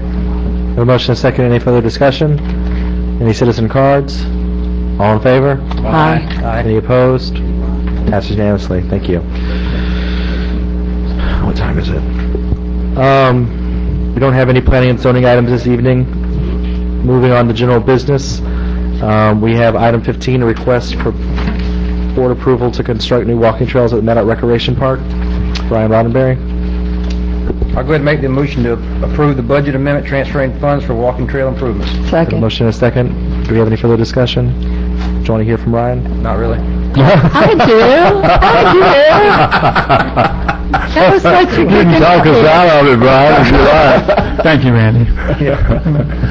Tell us what you're planning. This project's going to build some more walking trails out there at Meadow Recreation Park. It's going to be about 1,500 linear feet of trails. It's going to be more parent-friendly, so parents can stay closer to their kids that they're practicing around the areas in more proximity versus the perimeter of Meadow Park. Okay. I think it's great. My husband used to walk there whenever my son was practicing, so. And David, just a quick question, David. Yes. This item and the next two, where we're talking about change orders, I'm not sure, I'm just trying to make sure I understand. What separates them from being on the consent agenda and our general agenda? Just because they're dealing with... Well, we're expending funds, so therefore that's the reason I put them on general business. Okay. Would you tell us the source of these funds? This is the impact fees. This is impact fees. Park and Rec impact fees. Yeah. Yeah, and they are. I'm just going to say I don't know where the rest of the There's board also $320,000 left in the Parks and Rec impact fee account, I think. According to which zone you're in. That's planning to be, it is planned to be spent in the 5-year plan. That's Which has right. nothing to do with you, Brian. Yeah. Well, it does, but it doesn't. All of these items I would have been comfortable with on the consent agenda, and then pulling them off if we wanted to further discuss them. Very well noted. Any further discussion? Only thing is I'd say, Brian, is that I really wants to try to looking to build some new bathrooms out there. And we discussed that last month, and to We do got some so. money to do it with, we got to get moving on that. I agree. And that's, I believe that's in next year's budget. I hate to say it, but the quality of the county's bathroom really reflects on them, and those are bad. Those are bad, and Brian does a great job. I realize you're looking at one of 2 full-time people that run all our parks and rec in this county. I mean, you can build stuff, you just, people gotta maintain destroy it. them, and unfortunately, they don't care about where it comes from. It comes out of their pockets, and they're out there kicking the doors down, And much of the stuff that was built in the past was the donation, prison labor. There was never a complete design to do so, and that's what we're trying to do now is Build something nice. build something nice that's state of the art. We could attract some tournaments and... Yeah. And then if we do that, then our children are playing on championship quality. Right. That's right. That's what we want. So we want. we've got to start improving. Thank you for what you do, Brian. Yeah. Thank you. All in favor? Aye. Aye. Passes unanimously. Up next is item 16, request board approval to change order number 1 and number 2 for Waywinkle Scrap Project. I'll go ahead and make the motion to approve change orders 1 and 2 for the work program, for the work agreement with P.V. & Sons Construction for the Waywinkle Road widening and resurfacing. And if nobody has an objection, I'll go ahead and include the change order from Allen's Excavation for the sanitary force main Okay. in the same motion. Item 16, item 17 motions. Yes. Do we have a Is second? that all right with y'all? Is with me. Sure. Second for both. We have a motion and a second for the items. Do you want to hear from them, or are we good? Good. Hearing no further discussion, all in favor say aye. Aye. Aye. Pass unanimously. Just wanted to announce real quickly, I'd tonight at midnight, we are bringing the Medark lift station online. The new one? The new one, yeah. Is there any reason why you're doing it at midnight? Low flows. Okay. Make sure y'all didn't expect the guys are out there. No, yeah. All right. Okay. You're not dumb, are you, Cleve? Moving on to item 18, request board acceptance of EPA's report entitled Essential Smart Growth Fixes for Rural Development Codes, Next Steps, and request board direction regarding implementation priorities. Louis Cerna. Commissioners, Katie's handing out a revised report. There's just some minor revisions that are included in there. The conclusions to that, which are on the last 2 pages, or the last page of your report, are what I'd like to discuss. These are the product of the 2-day workshops that were held June 5th and 6th that were part of the Sustainable Communities Grant from the Environmental Protection Agency. Most of you all were at the 1-day workshop. There were 30 individuals that participated in an all-day working group and came up with a list of priorities regarding the implementation of the Crawfordville Town Plan and the Big Bend Scenic Byways. We wanted to get your acceptance of the final report and get your input on the recommendations on each. I guess just really to make sure that you're okay with the items, the bullet points that were recommended, and see if you'd like to add or delete or change any of these. There's several things in here that I don't agree with. I don't mind accepting the report. I noticed somewhere in there that says to not allow parking in front of a building. I wouldn't necessarily agree with that. I don't mind accepting the report, but I don't want to, you know what I'm saying? I don't want to say, well, we accepted the report, that means we have to do it. That's not what we're saying at all. In the motion, I think I'll offer it, is to accept the report entitled Essential Smart Growth Fixes for Rural Development Codes Next Step, and provide direction regarding implementation priorities. Well, I think providing the direction is going to take quite a while, to be honest with you, to go through this whole thing and say, like, we did a bunch of these earlier with the Crawfordville Town Plan. A lot of things was recommended in the back. Right. If we're only talking about the bullets on page 7, which is the last page, then I think we could weed through that. But I agree with Randy on that. As long as we're just, we got a sheet of papers here, we accept it. But basically, for most of that seance that we went through, I don't want any part of it. It may be somebody's idea of smart growth. It was not my idea of smart growth. So I don't want. We can accept this paper, but I don't want any part of it other than, we may find something in there. I did find one item that I liked on that, but one out of the whole day of conversation, it's not my idea of smart growth. Well, the majority of the things, just so the public appreciates, most of them are removing barriers so that developers have more opportunities to do what they want on the property. And then, so there's one whole category of suggestions or recommendations that are removing barriers. And then there's a whole other category, creating incentives, which again is not any requirement. It's just what can you do to encourage certain things that you might consider desirable. And then the last was to fill some regulatory gaps, and I know that's probably where you're least inclined, but well, the one, like, for example, under fill regulatory gaps, it says, and to me this is not removing a barrier, it says allow parking only on the side or the rear of the buildings in CTP core area. Current land development course allows parking between the street and the building which breaks up the streetscapes. Allow only on street. I might not necessarily agree with that we're not going to allow people to park between the building and 319. Maybe you could limit it to one row of parking or on-street parking, yeah. Huh? On-street parking. Well, one row of parking in front of the building, but I don't want to just say you can't park in front of your building, like Myra Jeans does right now, for example. Or these folks don't want you to have parking in front of your building. They want you to build your building facing 319 and park in the back of it. I know that's what it says. Yeah. That's why I wouldn't go along with that. Where are you, Randy? Which I'm on one page are you 4. Item 16, Roman numeral 16, Right, and that's under one of the regulatory gaps. fill regulatory gaps. That's Right. right. So if we accept the thing, that doesn't mean I accept that. I'll just accept that somebody handed me this piece of paper. That's what I Accept accept, yeah. Right, But I'm not okay. agreeing with everything in here. Number 16, they want to enact maximum setbacks. They want you to put your commercial building up on the street. Nobody would shop in your building if they got to come in the back door. That's, Yeah, they walk in the front door.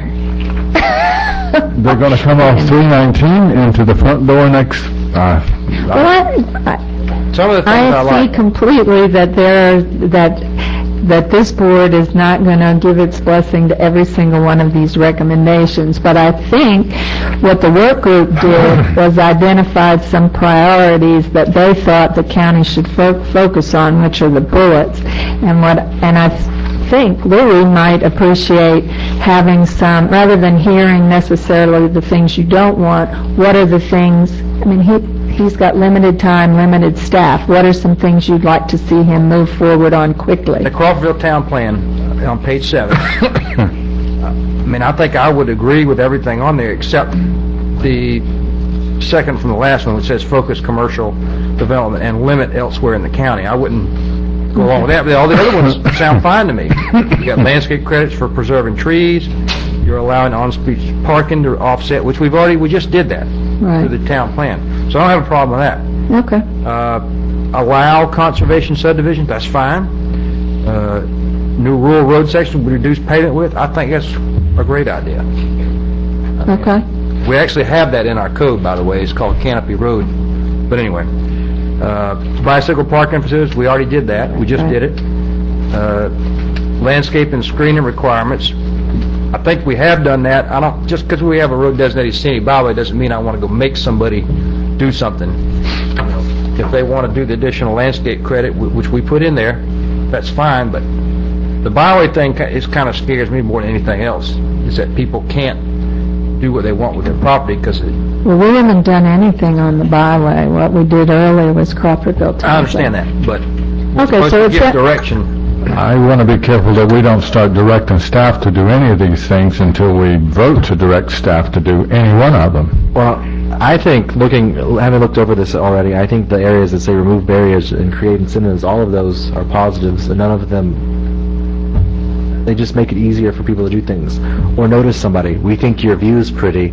Think about that when you build a building. That's not going to affect anybody one way or the other when you notice them that your view is If pretty. we're offering incentives to increase the byway, that's fine, but, like, Big Bend Scenic Byway Corridor Management Plan, one of the bullets is adopt basic open space set-aside requirements for new residential subdivision. I don't know what that has to do with the Big Bend Scenic Byway, but, I might not necessarily agree with that. Okay. But I think the consensus would be that if it's done through incentives and not mandated, I think we'd all agree with that. If it's optional. We just did all those incentives tonight for the town plan, and now we're trying to load it on top of this, load this on top of that. You just keep adding one thing on top of the other.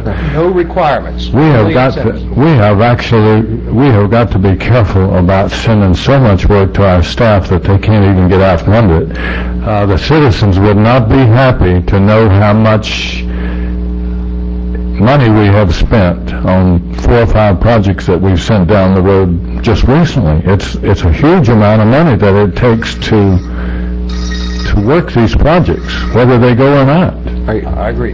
You talking about commercial developments? No, he's talking about board direction to staff to revise an ordinance. That's something I want to talk about later, but revise an ordinance or change an ordinance, then Heather spends a bunch of time working on it. They spend a bunch of time working on it, and then either it doesn't pass or even if it does pass, the direction we give staff has financial consequences. That's right. I think that's what Jerry's saying. Quit giving them stuff to do. That's right. We've got to quit having. There's a good consensus. We've got to quit making up things that we need to do. Things to change. Good. A lot of things need changing. Okay, but wait a minute now. You can't talk out of both sides. You got to say, I'm saying, Randy, if you're going to say that, if you're going to, if you're going to be the one who keeps coming with the changes, and I support those changes, then we got to expect that the staff's going to get them done. It may not be I understand. expeditiously. I guess what I should have said is, make sure there's consensus and not just say, well, let's bring the ordinance back and let us look at it. Yeah, that's We what- as a board need to look and say, we're really going to do this? And if we're not, let's not waste anybody's time. And I think I thought we had been doing a good job of that lately. I mean, Yeah, pretty good. okay. Well, basically speaking, and I'm not going to name names or name whatever, but the last 2 or 3 initiatives that we've gone through and we may have not approved has cost us thousands of dollars for the board to do the work and send out the notices and whatever. And we're spending lots of money and lots of staff time in doing these. So I don't want to see this go anywhere. I don't want this to go down for them to start working on to bring back to us. I agree. I'm not for this at all. I mean, I'm gonna vote that we're gonna accept this piece of paper. I'm with Randy. I don't have a problem with that, but if it goes beyond that, then I'm gonna vote no. That's So, fine. the removing of barriers, where you make it easier for people to develop, and the incentivizing, There needs to be some more research done on this. I haven't had time to read all of this, but if you look at the top, it's EPA technical assistance. You need to go online and look up this United Nations. Yes. I forget what number it is, 21, and do some studying on it. I want this to be local, as long as it's local, that all of this has come from us. I mean, you Well, we did, and I'm sorry you missed the presentations, but it was a local work group, and these were their recommendations to you. and I understand that. I'm just saying, right now, I'm with Randy and Jerry that if it's beyond just accepting this piece of paper, I don't want to put anything in motion. I don't want staff doing any more work with this. We're just accepting this. I'm fine with that. Okay. I'd like to look at it some more, too. And that's fine. I think what we did earlier today already kind of addresses some of this. One question I had for Louis is with revising the C4 downtown and C2 general commercial districts to allow multifamily residential dwellings and live-work units by right. Is that something that's going to take a lot of work? I'm just asking. No, and actually, one of the things that we need to do is change Chapter 5, which is zoning districts, so I think that's something that we're working on already, and that would not take a lot of work to include that. Okay. And it would be more of an incentive. Okay, but, so that's something we didn't do today? What's that?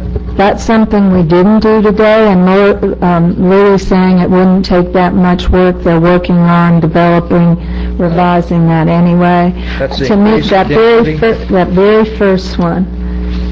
Right now, there's a barrier where you cannot do these multifamily dwellings and live-work units in those 2 districts, in those 2, I've talked to Louis on that, and that's something I'm really sensitive to. As long as the multifamily is not a requirement on a piece of property, whereas by a developer, if he wants to build multifamily, he can do that.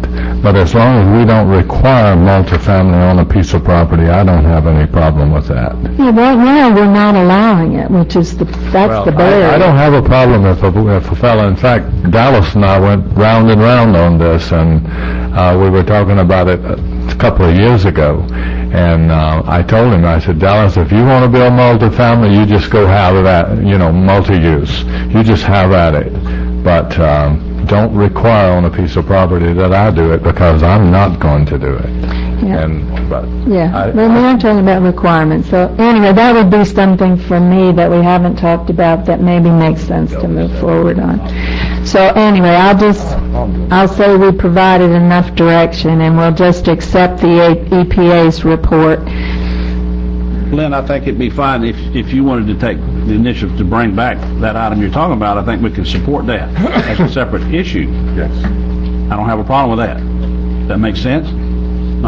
Okay. Do I need to bring it back, or is that? If we can agree to it tonight, that's fine. I don't have a problem with it because it allows more things instead of takes things away.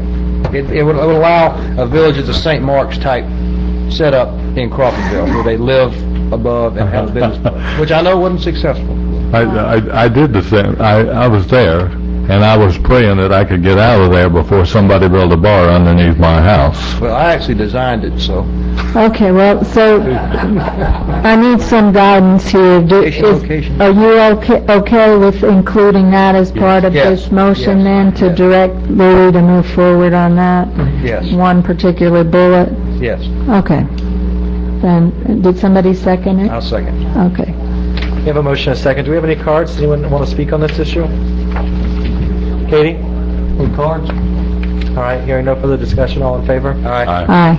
Aye, it passed unanimously. Thank you. And I'll be Googling Agenda 21 later to try and learn more. Get back, What? House, or, United Nations. What does United Nations have to do with this? I've Googled for it. I agree with Mike. This is Bad- EPA, Bad juju. housing, and, it's the I'm not gonna department. get it out. Conversation isn't going to go anywhere, so. Citizens to be heard. Hey, let's see who we've got to go first tonight. Diane Wilson. Step right up. You'll have 3 minutes to talk. Excellent. Diane Wilson, Could you also pull the mic down and please speak into it? Thank you. Diane Wilson, Ocklawakanee Bay. I want to thank the commissioners that took valuable time to research and learn about the airport issues for the recent workshop that was held. I appreciate your efforts to make informed decisions. Thank you. Thank you. Citizens to be heard. Larry Roberts. To be followed by John Brown.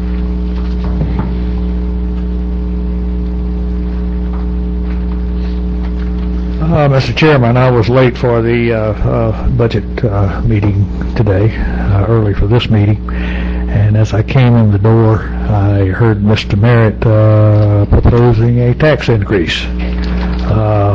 Specifically, he was proposing raising the MSBU on raw land. Last time I addressed this, they were down at the community center 2 years ago. I don't think anything has changed. The fire department, the Wakulla County Fire Department, does not have any ability to fight fires in the forest. There's no bulldozers, nothing that'll get out there. If I have a fire out at my land, the state and the federal people show up and they run fire lines and put it out. I would suggest not going that way. Thank you. Thank you. Stan Brown to be followed by Valerie LaHart.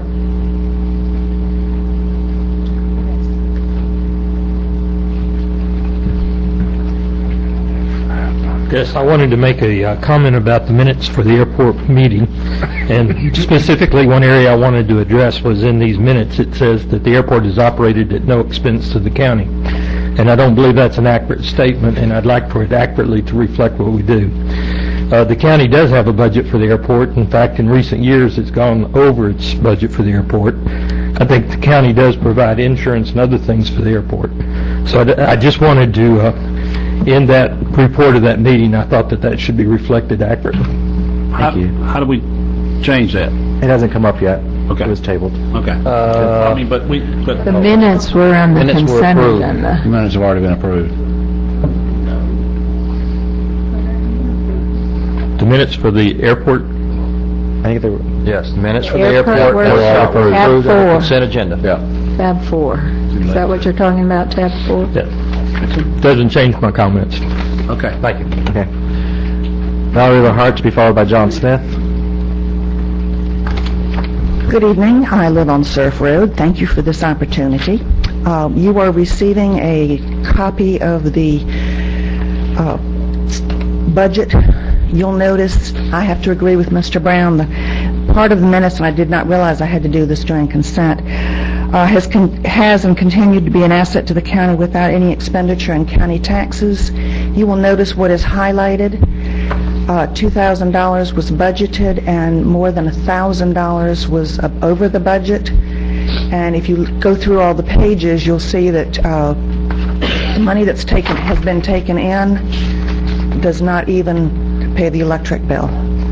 And I realize now that you maybe it can be adjusted or amended, but I think the minutes should accurately reflect that the budget is, it's going over the budget. And I do have one more question.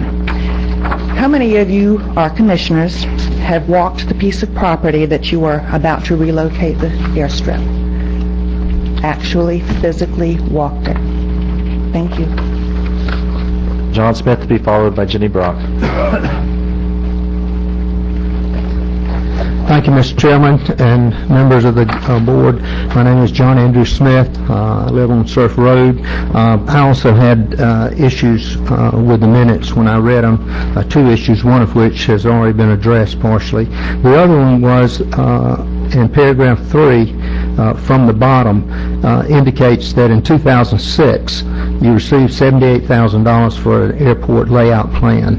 I'll have to tell you, in terms of going back and reviewing and getting ready for the workshop, I saw at least two other items that were included, one being $75,000 for the master plan, and that was in 2007. It's my guess that that's the $78,000 that they're talking about in the minutes. In addition to that, in 2010, that $78,000 was amended for landscaping, windsocks, and that sort of thing. In addition to that, in February 2012, $78,000 was included and you have received for runway lighting. So basically there's been at least three areas where funds have been received for the airport.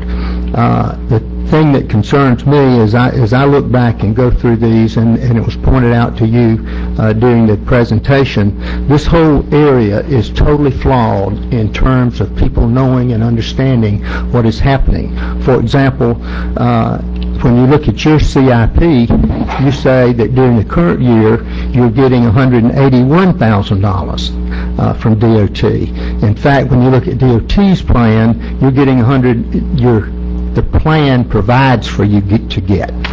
In 2014 and 15, $181,000. So you're basically, your budgets are saying you're getting it this year. State DOT is saying you're getting it in 2014 and 15. But my point is simply that all of this is a lot of misinformation and flawed, and I would urge you to have your staff or somebody go back from 2006 and put on one piece of paper how much funds the county is spending and how much funds you're getting from the state.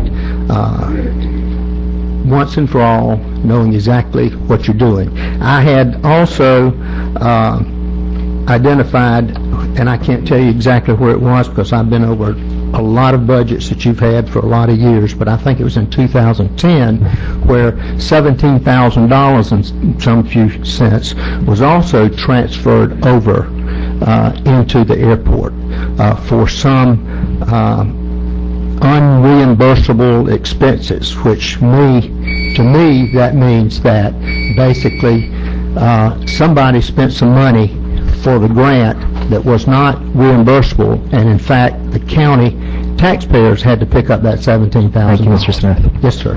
Thank you.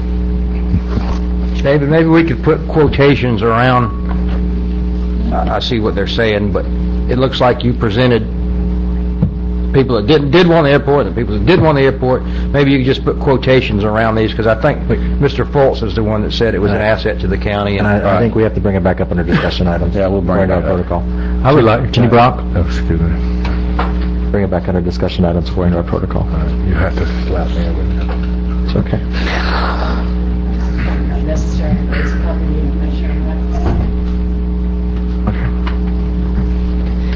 My name is Jenny Brock. I live at 311 Old Magnolia Road, and I have a newspaper article here. I heard about it from various sources, and of course I also smelled it. But here, it's been reported by WCP News, 1 million gallons of excess stormwater was pumped into St. Mark's National Wildlife Refuge area last week. More water was also pumped into neighboring neighborhoods that bordered this. And the thing that really concerns me is that the DEP says they were notified and authorized the disposal. Now, I realize that a storm situation like we had with Debbie and then the one with Faye back in 2008, I'm not even sure there could be a plan that could handle that, but I have been asking for 12 years, where is our stormwater management plan? And Mr. Paul Johnson sought me out one day and said, oh, counties don't do stormwater management plans. We have a stormwater management plan for each project or something. But it still seems to me like there should be some kind of management plan to deal with stormwater when it happens. And again, I'm not sure, I'm not a drainage engineer, so I can't say that I know how it would be done, but I think there should be some kind of plan to dispose of some of this water without having to pump out some sewer systems and so forth. So I hope that will be something to be considered in the future. Thank you. Thank you. That concludes citizens to be heard. Short break. Yeah, we'll take a 5-minute break. Thank you. We'll take a 10-minute break. We'll return back at 7 o'clock. Down them down. All right, everybody. We'll call this meeting back to order. And we're on Commissioner agenda items. Our first Commissioner agenda item, we have two Commissioner agenda items being brought up tonight by Commissioner Merritt. And I will let you do your first one. All right, first one is for proposed exemption to stormwater permitting for small projects. I'm proposing we mirror the Northwest Florida Water Management District's exemptions for permit, which are any improvement less than 5,000 square feet for buildings, 4,000 square feet for impervious traffic barrier service, or less than 1 acre total project area does not involve any impervious area or any combination of the above. There's been some concern about closed basins and open basins causing additional flooding, so I'll suggest that we use this exemption if it's an open basin. In other words, it has a discharge point to a water body. But if it's a closed basin, we cut that in half. So basically, this would allow someone, if they want to, Happy Times, for example, added on 2,000 square feet to their building, they wouldn't need to go to the county with a stormwater permit that the state doesn't even require them to have anyway. Good idea. Okay. It's because our comp plans, yes. Second. We have a motion and a second. Any further discussion from the board?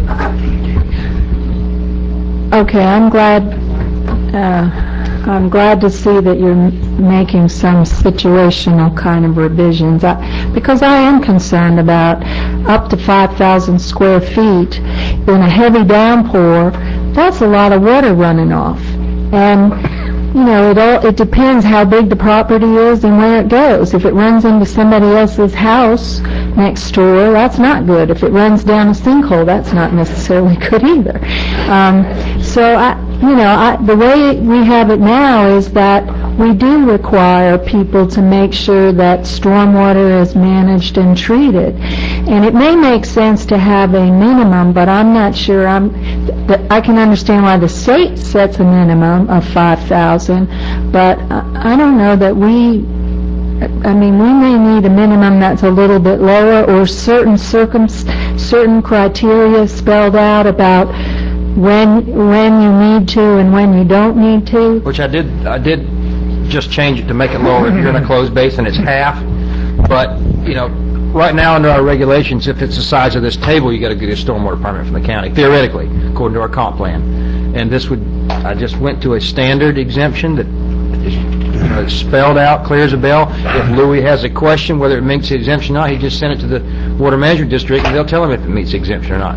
So it just be easier on staff. They'll know exactly when you can cut it off. And how do you think this? I'm just asking. How do you think this would affect something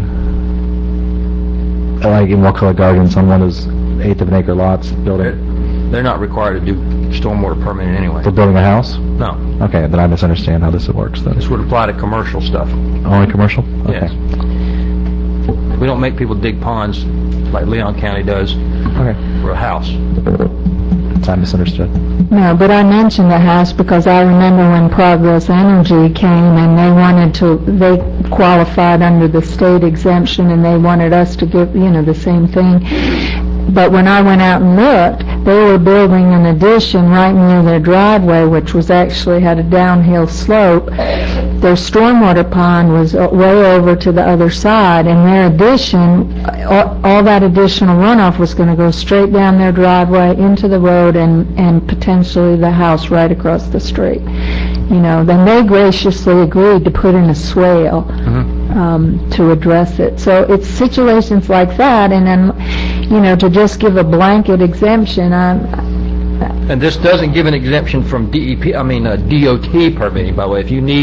If you're building on 319 or on a state road, and you're planning on discharging your water to the right-of-way, you have to meet a 100-year attenuation. So this would not affect that. This only affects basically small projects. I think it'd be easier for the business community, know what the exemptions are.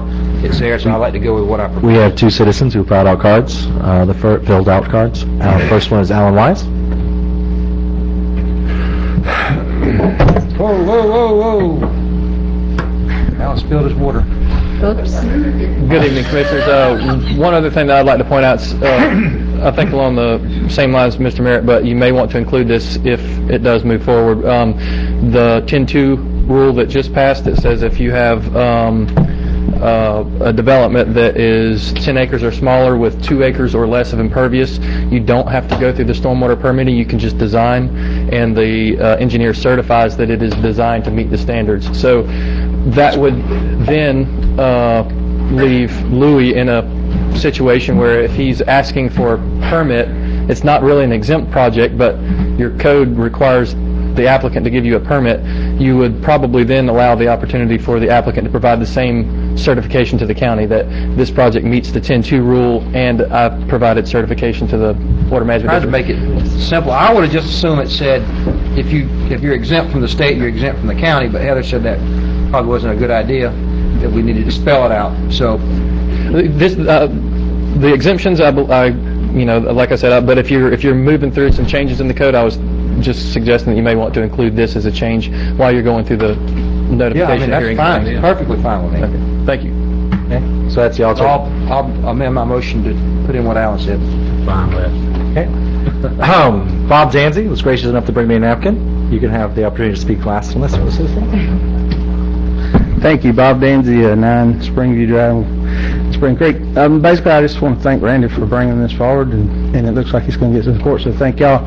It's just a common sense issue, and I'm never for micromanaging, and I think this gets out. If we can get back closer to maybe what the state does, and the county doesn't have so many extra rules and regulations, I think that's a better thing, so thank you. Thank you. Any further discussion from the board? All in favor say aye. Aye. Opposed? Passed unanimously. Randy, Commissioner Merritt, you have a second item that you'd like to bring up. Next item is, as you all know, we had a tropical storm recently, and a lot of people's yards got flooded, and if anyone needs to repair their septic system, I'm proposing that we're allowed to give a financial hardship exemption to bring it up performance-based standards, and I can't think of any more of a financial hardship than have your yard flooded, your insurance doesn't even cover your septic tank, and now the county's forcing you to spend 10 grand to upgrade it to performance-based. So I'm asking us to adopt this resolution that pretty much automatically says if you have a septic tank repair you need done because of Tropical Storm Debbie, because you got flooded, you're going to be treated as a financial hardship, and you can just repair it the way it was before you got flooded. Second. A motion and a second. Do we have any citizen? Like I see, any comment, discussion from the board? I was trying to find Pat's email. Here He it said is. there was one. Yeah, he said that first of all, that he's not getting a lot of, he doesn't have anybody. There was one person who was in an area that wasn't flooded. Well, so he made it sound like there's not even one person that this would apply to, at least as of now. I hate to say this, but I know a lot of people, maybe possibly me included, we were told, look, you're going to have to spend $10,000 to upgrade this if you go get a permit, or you need to do this to fix it. I'm going to do this. So just because they're not asking doesn't mean they're not out there. Maybe at least this will say you can bring it up to the way it was, come in and get a permit, do it the right way, get a repair permit, and at least they'll be fixed correctly. Okay. Instead of trying to fix it on their own.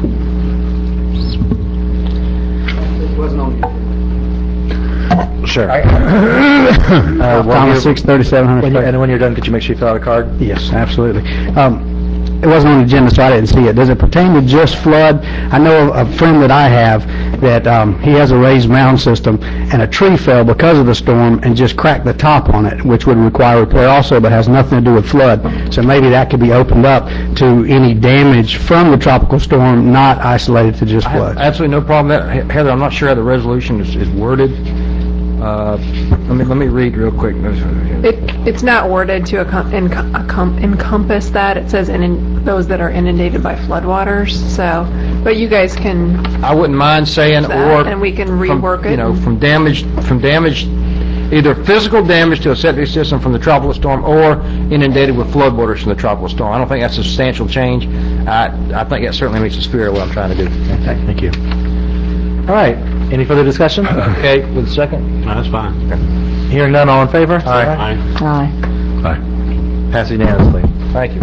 Up next, Commissioner Brock. I have a request to propose a workshop to discuss the Restore Act. We touched on this a brief part during our budget hearing for a couple hours earlier today. We talked on the Restore Act briefly, and I mentioned that I proposed having a workshop so we can get all of our commissioners on the same page. I want to make sure we all know what we're talking about. And It's our first meeting in August. We do it before the board meeting? yeah, well, the dates that are proposed with the people we're talking about would be this coming Monday, August 13th, or Thursday, August 30th. Can we do it before the next board meeting? We'd have to have different people do it. Okay, so these are people that you've invited to come down? What time of day, Alan? I was looking at 5. Well, before, you mean immediately before the board meeting? Right, but he said that he has people coming, these are only dates they can come. So Right, 13's okay. fine with me. yeah, that's fine. 13th, next Monday? Okay. No, that was good. That was the date, you were okay with that date, right? Yes. Is that the only workshop we have that week? Yes. There's a planning meeting I don't know that I think we'll be out before. We'll be out by... There's a 7, so I think we better be gone. We'll have to be gone. We'll have to be gone. It's the 13th, 5 o'clock. 13th, 5 o'clock here, and I encourage everybody who's concerned, the Restore Act, again, is a act of Congress that was signed by the President that Congressman Sutherland and Senator Nelson and several other people have implemented, that's going to take 80% of the fines that are paid by the people responsible for the Deep Horizon oil spill and direct that money back to the 5 states that are most affected. Wakulla County is one of 8 disproportionately affected counties in Florida, which means that we are in line to receive millions of dollars. There's several different pots of money that have different things that can be used for. One of them being, but Wakulla County is in line for a lot of money. I want to make sure we all understand, and we can make sure that our staff and everybody's on the same page, and our commission's on the same page. As we move forward, we can make sure that we help our community recover economically and environmentally to the best of our ability. So I encourage you, it's next Monday, and I hope you all can make it. Is there a motion and a second? Motion. Motion and a second from Commissioner Merritt, second by Stewart. All in favor? Aye. Commissioner Arts, you have 3 items this evening. We'll start with the first one. Okay. As part of the technical assistance that we received from the Sustainable Communities Building Blocks Program, Chris Dirksen, who's senior counsel with Clarion Associates, gave a presentation to 4 members of this board. Mike was not available. Also, 4 planning commissioners and alternates were there for the lunch presentation.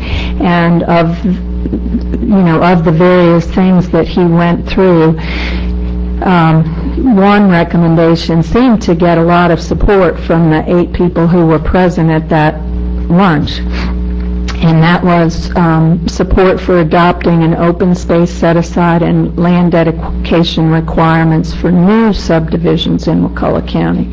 He pointed out that our level of service standard for recreation, which is currently 5 acres of developed recreation per 1,000 population, is very low compared to other counties, and we're trying to do it all through the county's funding mechanisms. And he said that it's very standard in most other counties that for new subdivisions, that there is a certain amount of land that's set aside for recreation. For subdivision residents, it's private. They have their own playground or walking trail or whatever kind of recreational facilities they want to put in. Or there was also a mechanism where they could contribute to public recreation kinds of facilities. And so, he explained that that's typical most places, that he was surprised we weren't doing it, and most people who were at that meeting said, yeah, we'll support that. We'd support doing that. So I'm bringing this item, seeking approval to direct staff to develop some basic open space set aside and land dedication requirements for new subdivisions. And I would like to do it so that they are bringing back maybe some options that would include the standard level of service, but also some higher, more typical level of service standards that are being used in other counties. So that's my motion. I'll second it for discussion, because I want to understand if is this for large scale, or is this just for any development? Well, I think Heather had asked some questions about would there be any exemptions, for a small size or whatever. And those are the kind of things I'd like our planning people to come back with, because there's lots of model, examples of what other counties are doing, and they can just bring back a proposal. But I don't know what standard in terms of exempting certain small sizes. I know, or like whatever. subdivisions, like Saraland, for example, have a park. Mallard Pond had a park. The Farms got one. Bridal Gate's got one. I think it's being done, so I don't know if it necessarily be a huge, problem for people. But I would certainly want some sort of size threshold. I mean, if you're doing a 20-lot subdivision, you shouldn't be required to set aside a park. If you're doing a larger subdivision, maybe 50 lots to X number of lots, you could A, either provide a park, or B, provide 10% open space, whatever. I don't want Louis to spend a ton of time on it. Let's go back to what we were talking earlier. But I agree, it needs to be a threshold of some number. I don't know what that number is, 20, 50, I don't know what it is, but... Okay. Basically, my thought on that is that we need facilities for our youth. They're more important than anybody in the building, and we have difficulty with money to fund those. If we can work some solution whereby that large developments can contribute toward, I agree, toward recreation facilities or recreation land, sort of do a swap and not require. Not increase the requirements that the developer has to do, but basically just because what you have is in most of these subdivisions, the builder will set aside a park area for the benefit of the residents, and that helps him sell his properties. But as soon as he's gone, the residents can't seem to agree on mowing it, cleaning it, using it, and whatever. So if we give the developer an incentive to help us with the park down the street, or help us to buy land somewhere down the way, and then that would be a win for everybody. And when we basically direct Louis to do that, to keep his time efficient, just bring us back some points. Bring us back just 10 points. Don't try to solve this all in one meeting. Just tell us what other people do in 10 points. And remember, I'm going to bring the impact fee back up again, because it is a minimal thing, but that is exactly what the impact fee is for. Is if they build a house in the subdivision, it goes to buy new parkland. I will not object to that if it's going to the youth. Whatever you want to do for the youth, generally speaking, I'm not going to. I will not object. If we're building sport facilities for the youth, I'm not going to object. All I'm saying, Jerry, is that I think it needs to be a threshold. Yes. Well, definitely. I hear you say without a question. Small development. Well, 25 up, 50 up. If you, Another number, I mean, I guess Louis, 50, that's what hits me, but, or if we have another standard somewhere that's already in our code, well, I think, for example, if you're only required to hook a sewer if you have 50 or more lots or something like that. well, he can just bring it to us. He can look and see without doing too awful much work, Louis. Don't get discombobulated and spend the next 2 weeks doing this. We have one citizen who's filed a card, Mr. Bob Jancy. Thank you for letting me speak. Bob Danzy is my name. I live at 9 Springview Drive. I want you to please remember this has EPA's fingerprints on it. And this can never be a good thing. It's just impossible. I want you to think about that you're mandating a developer or a person in business to do something. My kids are having a hard time staying here, and they're just college-educated kids. My oldest is, and my other two are in college. And she's got a degree working for $10 an hour. It's pretty hard to stay here. So when you go and do this, start mandating, and you're going to start costing more money to build a subdivision, build a house. You got to put that cost in there. Then these kids are going to have to go somewhere else. They can go back to Alabama, where I come from, for a whole lot cheaper, but it's not where the family is. So, anyways, it's just more things that you have to do. Let a builder. It's kind of like capitalism. That used to be a good idea. What we did was we gave a person the opportunity to build what they wanted to build because of the style of customer they wanted. So if you can go and you can build a smaller house, a little Wakulla Gardens type neighborhood, and people can stay here, grow up here and go to school and live here, or either you can go and get that second or third home that you want to retire in the Bunting, like in Songbird, the street with the lake in there. It's a little bit more expensive, one of the more expensive inshore. I mean, everybody gets their choice, but I just say you let the developer decide those things rather than putting a cost on it.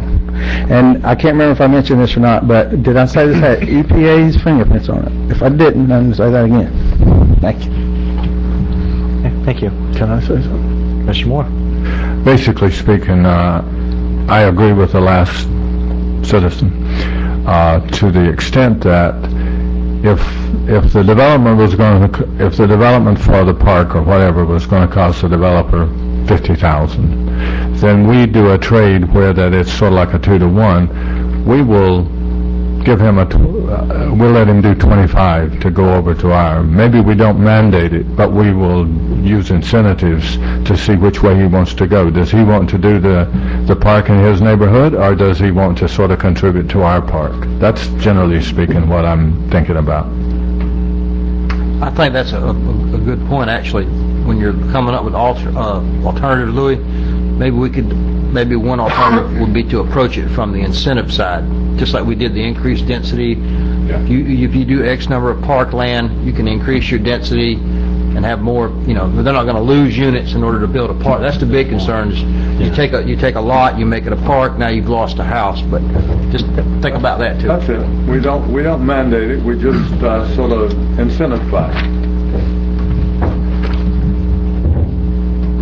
I think everybody agrees that if something like Wakulla Gardens, they have 4,000 lots. If somebody probably should have required them to have something there so the neighborhood kids would not have to play in the street. Now, that's taking what Bob said to the other extreme. That is government getting his hands in it, but now the modern day people are the ones having to pay the price for that, because in the 60s that wasn't a concern. So I agree with what Bob's saying, but not all.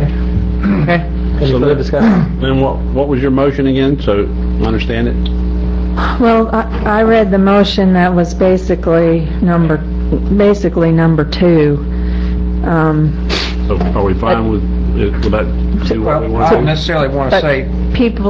It sounded like people were more in favor of having Louis bring back some. Yeah, so Just bring a very general. I'll my second, and we'll just. I'd like something to look at. You want to make motion 1? No, because that's still saying you're going to develop them, and I think we're looking for a preliminary proposal I guess, and some options of what we might That's correct. do. Yeah.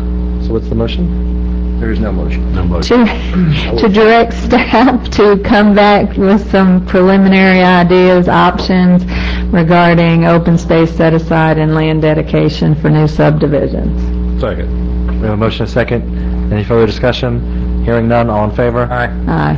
Passed unanimously. Thank you. Okay. Second item? Yes, I guess I'm really glad we have this team coming in, given the results of the road assessment ballot. We were approved to receive technical assistance for the Wakulla Gardens retrofit challenge, and a preliminary team did come down here on May 21st and 22nd, met with many of you individually, a number of other key staff, and that was just the team leader and the project manager. Well, they've assembled their entire 6-member team, and those individuals are listed in the item, and they already have their plans to come in from Saturday, September 8th through Wednesday, September 12th. And they're actually spending a night in Tallahassee at their own expense, APA's expense, the night before. And then that weekend, they want to spend time meeting with people on staff, having some open houses, meetings with community residents, and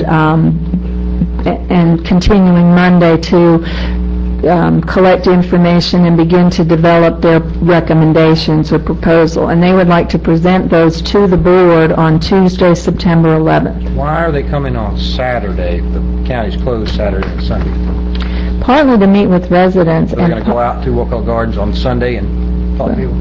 They're not on our expense sheet, are they?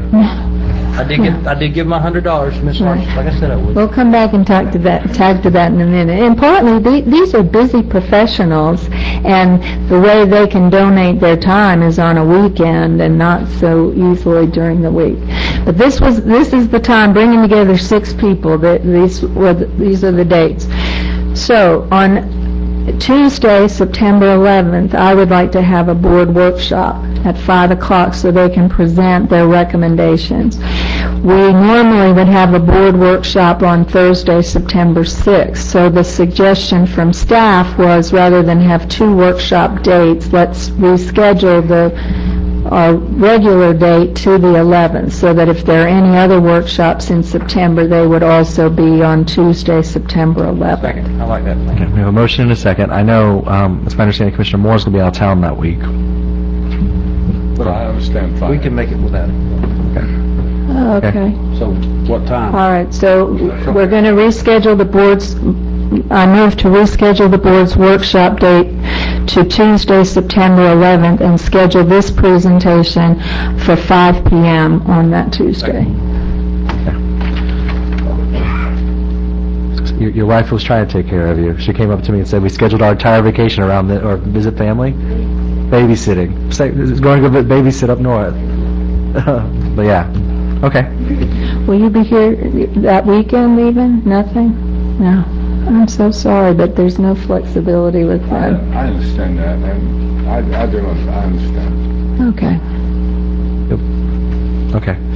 If anything changes, he'll let you know so that he might have the opportunity if he's here all of the weekend. Okay, any further discussion? Hearing none, all in favor? Aye. Aye. Any opposed? Passed unanimously.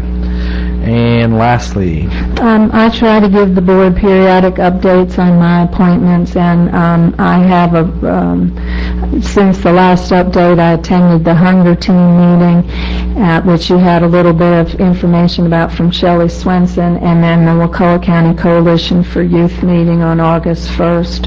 And at that meeting, numerous back-to-school events were discussed, as was flood relief, the Hunger Team meeting, the Nope Candlelight Vigil, the Community Center, and other subjects. So minutes from both of those meetings and the empty bowl flyer are attached, and I move that we ratify the updates presented. Second. motion is second. Any further discussion?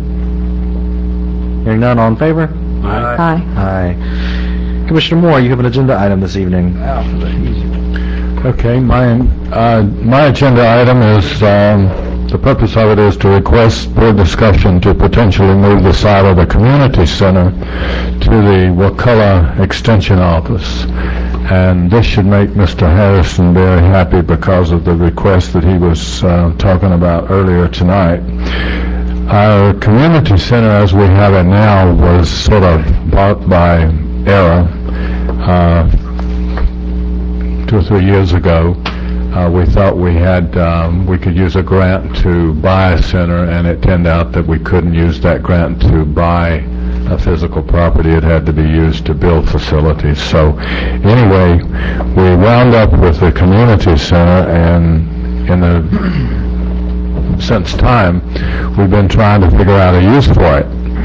And it's not good business to buy something and then try to figure out a use for it. So we did have an agreement somewhat with the Y and Tallahassee. Could they possibly figure out some way to use this? And they've been trying to do it, and we've spent quite a bit of money trying to look at that.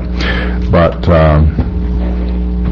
my proposal is to move the community center over to the extension office, as it is already recognized and used as a central community gathering place for public and private events. As we heard tonight, they're applying for grants to do kitchens and expand the extension office, and I think this would fit right in with their request and their desires. One of the things about the community center, we can use it. We do have a use for it today. Our current fire and EMS, they have to have new space. They're in patched up buildings, and we're doing Band-Aid patches. We've been at the board meeting several times talking about how to extend this and do that, and they've got roofs are leaking and whatever. So the proposal basically, and this board, we need, for the meetings that we have here, about 1 out of every 4 or 5 meetings, we have a full house with people outside the doors. So the board itself needs to be moved over to that community center, and some of the other county offices can possibly use this facility in their needs. But the sheriff's office is currently leasing the eastern building, and they will in turn move from that building to their new facility that they're building over around the sheriff's office. The product would be to close the fire and EMS station by the extension office and on the west side of Trice Lane, and use the eastern building to provide a fire and EMS headquarters and station completely with construction of sleeping quarters, kitchen, bays, fire trucks, and ambulances. And the good thing about this is doing it this way, we're going to save $1 million. This will be $1 million savings if we do it this particular way, but not pursuing the construction of what we've been thinking about on that. We want to relocate the Board of County Commissioner chambers to the meeting space in the church sanctuary, which is the western building, and then the space where we are now could possibly be rented out, or it could possibly be sold. In addition to those items, there's 20 acres there, so we could use those 20 acres as other recreation facilities as we saw fit. But the key thing there is that we can use that facility, and we can use it right now for our fire and EMS. We're going to have to build those folks a building. We're going to have to build them somewhere. Their existing facilities are too small for what they've got, so we can consolidate all of our products into one area and have the efficiency of having them all there. So that is my proposal to. Second for discussion.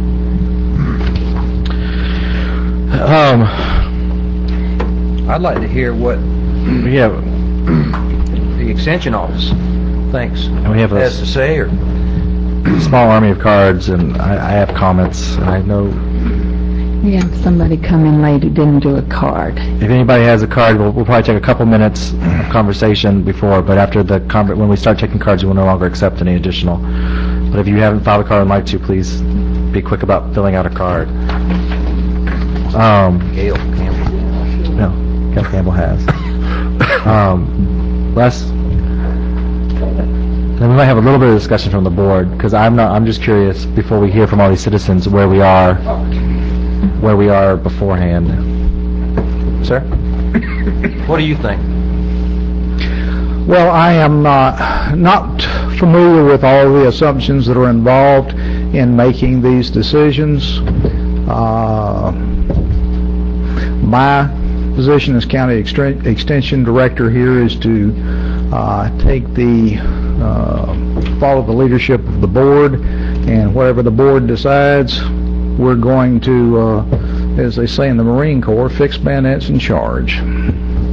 Your facility, if I'm not mistaken, I know the county's had several orientations there, I think. They have Yes, sir. Christmas in July there. Yes. It's pretty good-sized meeting facility. I've done some training classes there, I think, before. Yes. Help me understand, you guys you halfway work for us and you halfway work for the University of Florida. Is that a correct statement? Approximately. So could you guys handle the day-to-day staffing requirements of a community center over there? With our current staff, I would be doubtful. I guess it would also depend on what we mean by community center. Well, precisely. I have not had the information shared with what would go in there, whether a swimming pool, a track and field, an exercise course. This I don't know. We only have $400,000 to work with. Okay. So it's not going to be a lot. Okay. We can improve the facility that you have. Okay. But I don't think it certainly wouldn't be. Now, we are currently dependent upon prison labor to do maintenance at our facility. The janitorial services, the mowing, the trimming outside. We have these folks, unless they are called away for special circumstances, once every 2 weeks. If this facility required additional maintenance, upkeep in some way, then I'm sure everyone would give this all consideration. I think the MOU with the Y, Ms. Arch, educate me a little bit more on that. They were going to provide some training, the classes basically. The Y is what kind of activities were they going to provide him? Would what they were going to do be compatible at his facility? Okay, I'm happy to talk about what was planned, but I guess do we have more questions for Les? One I have is if you're putting in a grant for a demonstration commercial kitchen and to upgrade the livestock pavilion and to do what you wanted with your gardens, right, your demonstration plants areas. Okay, now if you get that grant, that seems to be what's being proposed in here for that the $400 that we have as $400,000 legislative appropriation would be used to provide you with those additional meeting space, the demonstration kitchen, and so forth. So if you need the grant, if you get the grant, then you won't be needing the $400,000 for those things, and I'm not sure what else you were proposing be put at the community center, put at this center. My understanding was he was applying for this grant on his own, whether or not we did anything at all. Oh no, I knew, but if he gets it, we're basically talking about building the same things with two sources of funds, a grant fund that he's likely to get, and with a legislative appropriation for a community center that we don't even know those things would qualify. I know we are government, but I don't think we're that silly that we're going to... I'm thinking that he can get what he can get, and we will increase the size of his facility to accommodate larger groups of people who want to come use your facility. We will just basically increase the size of your facility, because we only have about $350,000. It's not going to do much. But we wouldn't lose our money. We'll be able to just ship it over there. But then, you've already answered this question about whether your staff would be able to take on the scheduling, programming, whatever, in this additional space. And when I talked with you, you said your staff is fully committed. They are fully committed at present, yes. So I had heard it asserted that we wouldn't need to, we have staff over there, they can manage it, and that doesn't seem to be the picture I'm getting. Your building is in desperate need of repair? Indeed it is. It's been a traditional meeting place in Wakulla County for decades? Well, for the 22 years I've been in the area, yes. I mean, when I was in high school, we held different nonprofit meetings there before the public library opened. It was a general place for meetings and open space for stuff. Okay. Well, do you want me to present what? Are we I didn't finished? have any more questions. I got a lot to say, but I just want to wait till the right time. Yeah. I thought we were going Discuss. to... You want to hear from the citizens first? Citizens. I want to hear the citizens first. Okay. So I want to hear their ideas, and then I want to see if it jives with what I have in mind, and then I want to talk it out. All right. We can hear from citizens. I know that some of there are parts of what is being proposed that I think have potential, and there are parts being proposed which I'm not a fan of. So we'll go from here. David Damon. Will be followed by Jim Hillier. Thank you, Commissioners. I'm David Damon. This thing was sold to the county as a place for the kids. It was supposed to be a community center. You got everybody on board, everybody excited about it, and it seems to me like it's kind of the pea in the shell game. And you've got a building that you can kind of use for something else now that fits your demands a little bit better, and so let's just push it off over to the livestock pavilion. And I'm puzzled because the Maritime Center was grant money, and nobody minded jumping on that. The Equestrian Center, nobody minded jumping on financing that.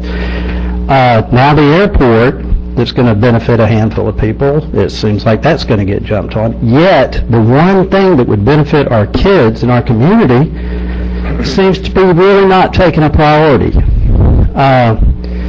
And I'm puzzled by that. What do you offer the kids? I just came from a scout meeting. That's why I'm in scout uniform. But what do you offer the kids? There's Boy Scouts, there's 4-H. What does the county give the kids to do? I mean, there's not a central place. And you're saying over at the Livestock Pavilion, but this other building is much nicer. It's there.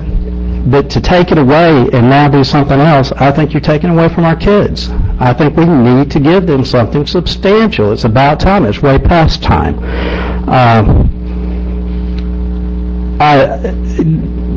We're in an epidemic of obesity. It's a community center. You get people in there maybe even exercising. Now, I hear arguments. I heard something about, well, it will compete with the gyms in Crawfordville. Well, that logic is about like saying, let's don't build a public library because we've got a Barnes & Nobles. I mean, this is a different operation, and it benefits people that probably wouldn't go to the regular gym. And the YMCA has a history of running these kinds of programs. Maybe I don't get it, but it seemed like a good idea to me, and y'all were on the right track there for a while. Thank you. Haiti Jackley. Sorry. They'll be followed by Jay Herring. I apologize if I murdered your name.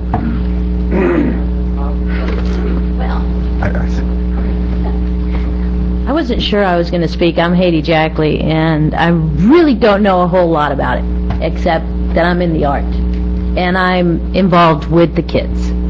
Kids in art, that's me.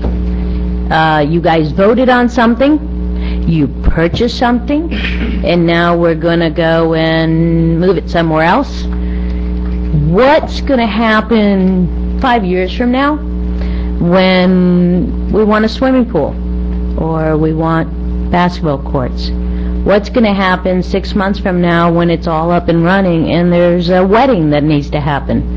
I mean, these are things that I think could happen. The YMCA is awesome. I work with the YMCA. I do a powwow with them every year, and Wakulla County doesn't have anything like that here. So, yeah, I'm for the kids. Can we afford it? That's up to you guys to decide. You guys are the ones that are running the whole show for us, right? But as far as I'm concerned, yeah, I'd like to see the kids have somewhere to go. Okay? Jay Herring, to be followed by Brett Hammond. Hey, yeah, first of all, how's it going to save us $1 million to give it to another government agency? I mean, that's my first question, because you said that if we gave it to another government agency, it was going to save us $1 million. Second of all, don't you think the kids actually need it? I mean, I was not in favor of buying it in the first place. I thought it was, once again, the government acquiring more than what they needed, which we already have enough of. Second of all, why not partner with the school system on something like that? I mean, when you're talking about kids, don't they deal with the kids? I mean, you're involved in the school system as it is. Why not say, okay, you have this facility for kids, what can we do to better sports? I mean, we talk about swimming in Wakulla County. We have a swim team, we have nothing for the swim team, and I understand that's going to cost more money than the county has. But why didn't the county actually start asking businessmen in the community, okay, we would like to do this, how about helping us get there? Because there's a lot of businessmen in this community and in the surrounding Big Bend area that will donate money, lots of money, to help kids out, so the Wakulla County can't sit there and say, well, I just don't have the money for it. Well, yeah, you probably don't with taxpayers. But as a guy that's been a vice president of a multi-trillion-dollar insurance company, companies give millions upon millions of dollars to help business, to help government out when they're actually dealing with something worthwhile. So instead of saying, okay, let's give it to the extension office, which is obviously already overbooked, and so we're going to have to hire more people to handle something and spend more money, which is why I ask how we could save $1 million, because in the end it's going to end up costing a lot of money. Why not ask businesses to give money and actually set up a grant to actually get it done? And why not ask David Miller, who's the reigning superintendent, and Becky Cook, who I believe is still the chairman of the school board, how we would go about actually making it and what the kids actually need. Anyway, that's probably 3 minutes. Thanks. Brett Hammond, to be followed by Emily Smith. My name is Brett Hammond, 306 Summerwood Drive. Some of my questions have already been answered. I was concerned about, in the early days, the master plan had reflected a soccer field or a multi-purpose field. As many of you know, I have been a champion of a regulation soccer field. Brian does a wonderful job. If you go down to the rec park during soccer season, the place is covered up in kids. But this county does not have a regulation soccer field. I spoke to Mr. Moore, Commissioner Moore, and David Edwards, and it looks like there's money budgeted for that. My children won't benefit by that, but I certainly would support a regulation soccer field. Thank you. Emily Smith, to be followed by Herb Donaldson.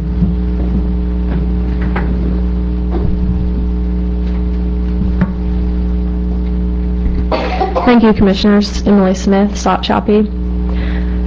Commissioner Moore, while I appreciate your fairly creative idea in that there would be cost savings, I'm worried that in the attempt to make it a win-win-win, what got left out was the community center. And I don't think it's really fair to pit one need against another. I know that fire and EMS are in need, but this facility was purchased for the purpose of a community center. It's been a long time coming. A lot of people worried about,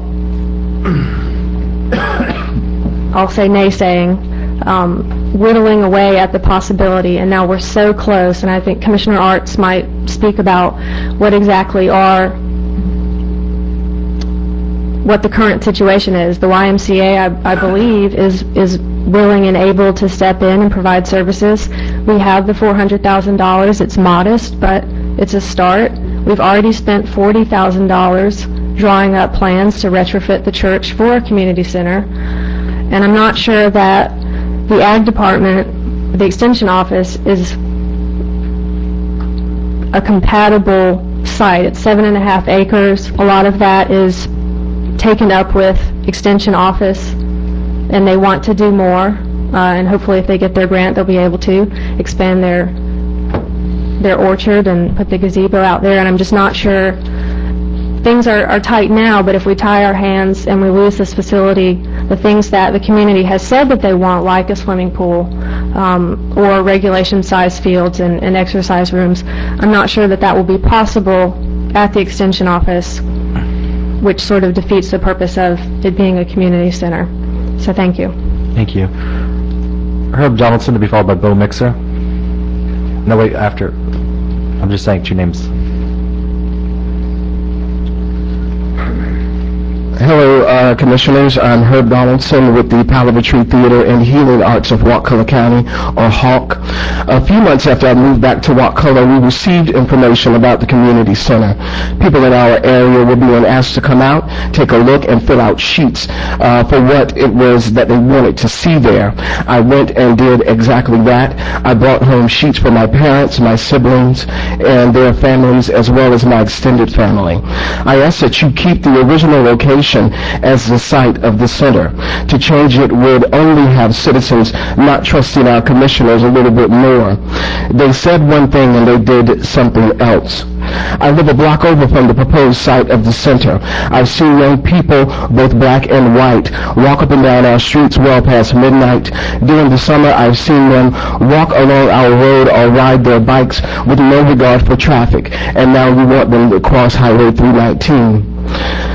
Not a week has gone by since I've returned that I haven't seen something in the Wakulla news about a young person caught shoplifting from Walmart for gadgets, clothing, or food, or about one who has been arrested during at party patrols, or one who may have destroyed a neighbor's property, possessions, or house of worship, all because they have nothing to do.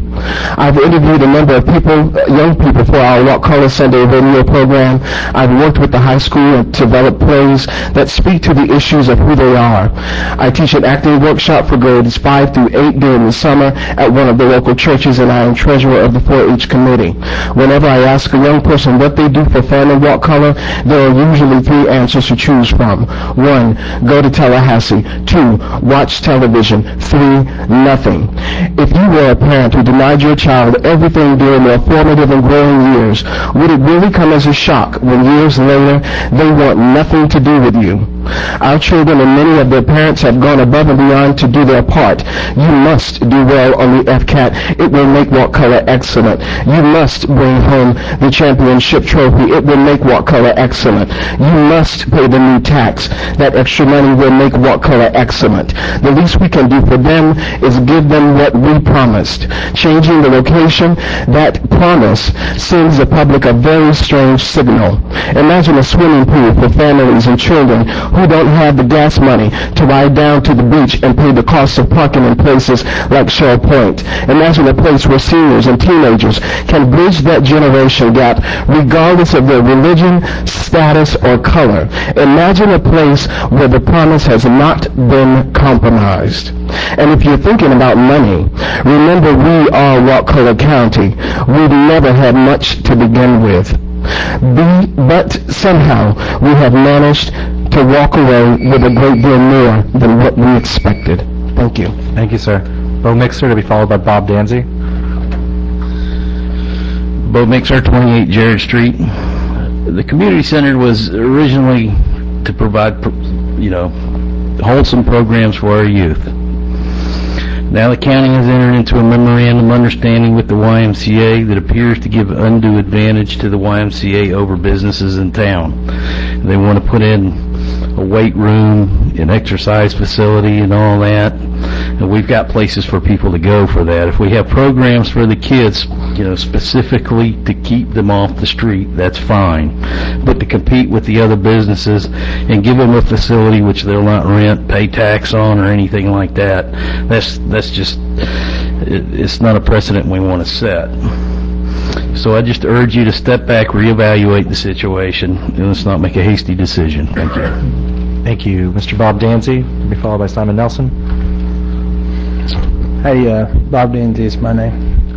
What I'd like to say is I want to support you, first of all. I think most of what I've heard out here, it seems like that there must be something in the air that you're going to get rid of a community center, and I don't think that's going to happen. Maybe something relocated, or maybe some things that have changed about it. I don't know. In fact, that's what I want to say. I want to encourage you and support you to have this conversation and have it in depth and make sure we get to the bottom of the best ideas, because I think we might have a lemon, and I think there's an opportunity to make some lemonade. So I appreciate you, Mr. Moore, for bringing this forward, and I would thank you, the rest of you, for joining in and really figuring out what's best, because times are hard, money's difficult, and we have got some things that we wound up with is not exactly, I think, what was intended in the first place. So just thank you, and thanks for having the conversation. Thanks. Simon Nelson, to be followed by Jenny Brock. I'll encourage people, because I didn't count the cards beforehand. We have a lot of cards turned in this evening. Try and keep your remarks brief, but you'll have the full 3 minutes if you need them. All right, Simon Nelson, Crawfordville. I was floored when I heard this. I mean, absolutely floored. You're talking about my generation before me never had anything. About like Herbert said, we had to go to Tallahassee. And now my kids still have to go to Tallahassee. So tell me when, 2008-09, when you received the 396, that group up there got it right. Regardless of where it was, the idea was to have a community center for our kids. From what I hear, none of this, EMS, sheriff, who's ever there, they'll have, I'm not saying they don't have anything to do with our kids, but they've been around before I was born. Wakulla County Sheriff been here, was before EMS been here. But while I've been living in Wakulla County, my kids, your kids, no one, every one kid in here has never, ever had a place to go where we can actually go after school, shoot ball, hang out, play games, lift weights, none of that. You had to be part of a football team. The administrator just talked about having a facility at the rec park where tournaments. So are we going to designate certain groups where we can actually build up the rec park? No, I don't think that's fair. You guys know that's not fair. We have the money for the community center. Do what you're supposed to do with it. You have a building that's already structured. So that 390 or that 400,000, whatever you have, that's what you build. I'd seen the 40,000 that we spent on the layout. Awesome. Do something with it. It's called grant writing. We got a grant on that. Why can't we get another grant? So I think your staff is paid, or someone is paid to do grants. That's their job. Have them do their job. We're going to pay our taxes regardless. We're going to do our part in this as a community. You guys can do your part. If you're going to write me a letter and ask for $400,000 so you want to buy a Mercedes, don't take my $400,000 and then go and buy a Toyota and then keep this. And that's what you're doing. You wrote a grant for that money specified to build a community center. I'm going to go to the other side, and nothing against the livestock pavilion, really. That location, and nothing, I mean, as far as community center, is terrible. We all know this. And I'm not trying to be disrespectful to the extension, but that's not where we want our kids to be. Where it's located now, think of the communities, the neighborhoods in that area. They can walk to it. You have with the one right across Burker Ridge, whichever, we're building all around. It's there. So as a man up, woman up, and do what you're supposed to do. That's why we voted you guys in. But if you can't do it, our kids, we're invested in them. So $500,000, $1 million, yeah, my kid is worth that. My kid is worth $1 million.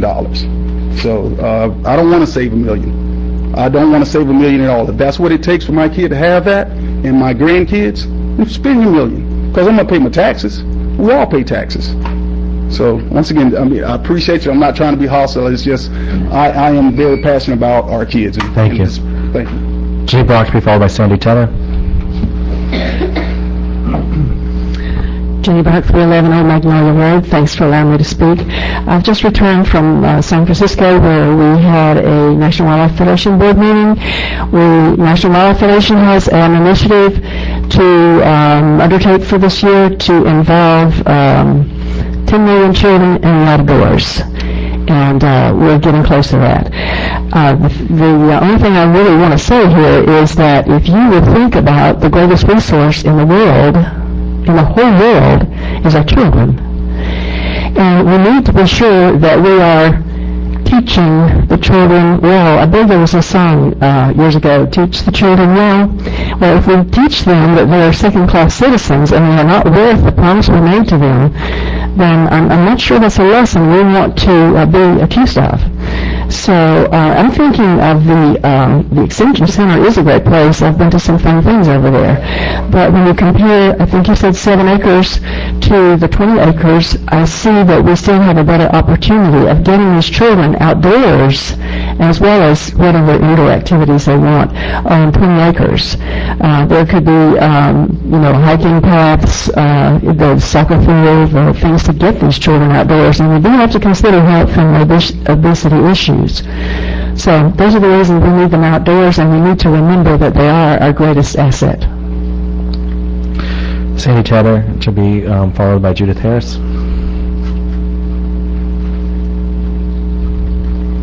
I'm Sandy Tedder, Sop Choppy, Florida. I agree with most of what's been said up here, so I'll be very brief. I don't think that the Extension Center is big enough. Wakulla County is growing. It's only going to get bigger. I don't think there's room for expansion over there. I think our kids need a lot of room. They like to run. They like to play. They need the open outdoors. And I think that it would be a mistake to send them to a place where the kitchens are going to be made bigger and a flower garden put in. And I just think that what you got, what was planned, is a better idea. So I hope you keep the 22 acres. Thank you, Judith Harris. To be followed by Mary Walsh.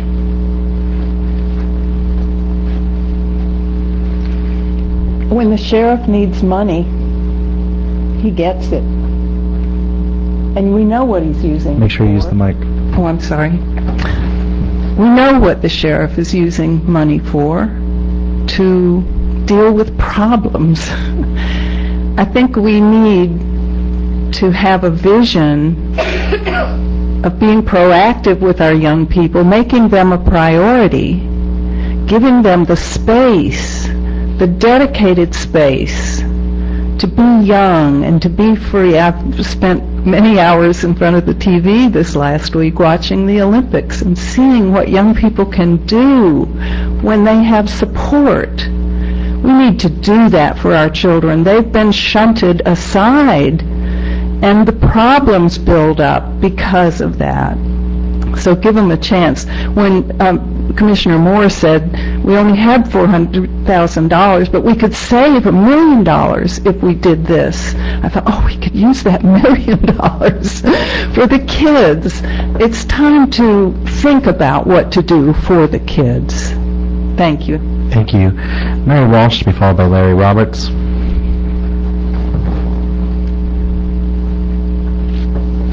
Hello, and thank you for your service. My name is Mary Walsh, and I'm one of the owners of Body Tech Fitness Center in Crawfordville. We've been in business for the past 16 years, and during these 16 years, we have contributed approximately $190,000 to the tax revenues for the county.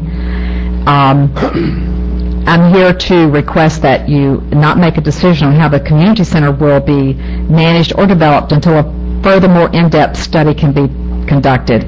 I've heard several times tonight on other issues where we need a plan. We need to know what we're doing. Well, we do on this as well. We need to know exactly what is going to take place. The study will help the commission make a more informed decision that will not only be more fiscally responsible, but it will be the best decision for the citizens of Wakulla County. A community center should be a place where people can meet for social, cultural, educational, and recreational activities. It's not just for the children, it's for all of Wakulla County. And under the present plan to partner with the YMCA, and I have no problem with the YMCA, they are a great organization. I'm not slamming the YMCA, but it's any private business to manage our community center. These opportunities will not be afforded to all of the citizens of the county. And as you said a moment ago, a board has to be careful how much it gives away, as it may not play out as planned. In Tallahassee, there is a great community centers. There's a great model in Tallahassee. The YMCA operates in Tallahassee. They don't operate their community centers. They're a member club with registration fees and monthly membership dues. They're an exempt entity, and they do not pay taxes. And under the present plan, the county will pay all of the expenses, as we read it in the MOU, of operation, and then we'll split the revenue with the Y. The Y will offer programs that are in direct competition with tax-paying businesses of the county. And with the county paying for the expenses of the Y and giving them the buildings to operate in, it will be difficult for the businesses to compete with them in the marketplace.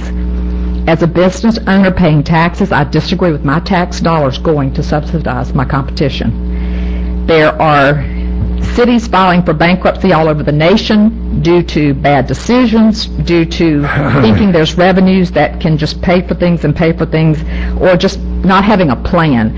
And I ask you to make sure that there is a plan and it's detailed and you know what you're getting into before you go this route. A lot of our people are facing foreclosure. They've lost their jobs. Not only that, cities are being bankrupt. And I would just ask that you plan this out. You don't have to develop it all at one time, but I would ask that you crawl before you walk and walk before you run. You can use your present facilities and develop trails, picnic areas. Okay. I hope you understood my point I'm trying to make. Thank you. Larry Roberts, to be followed by Ralph Thomas.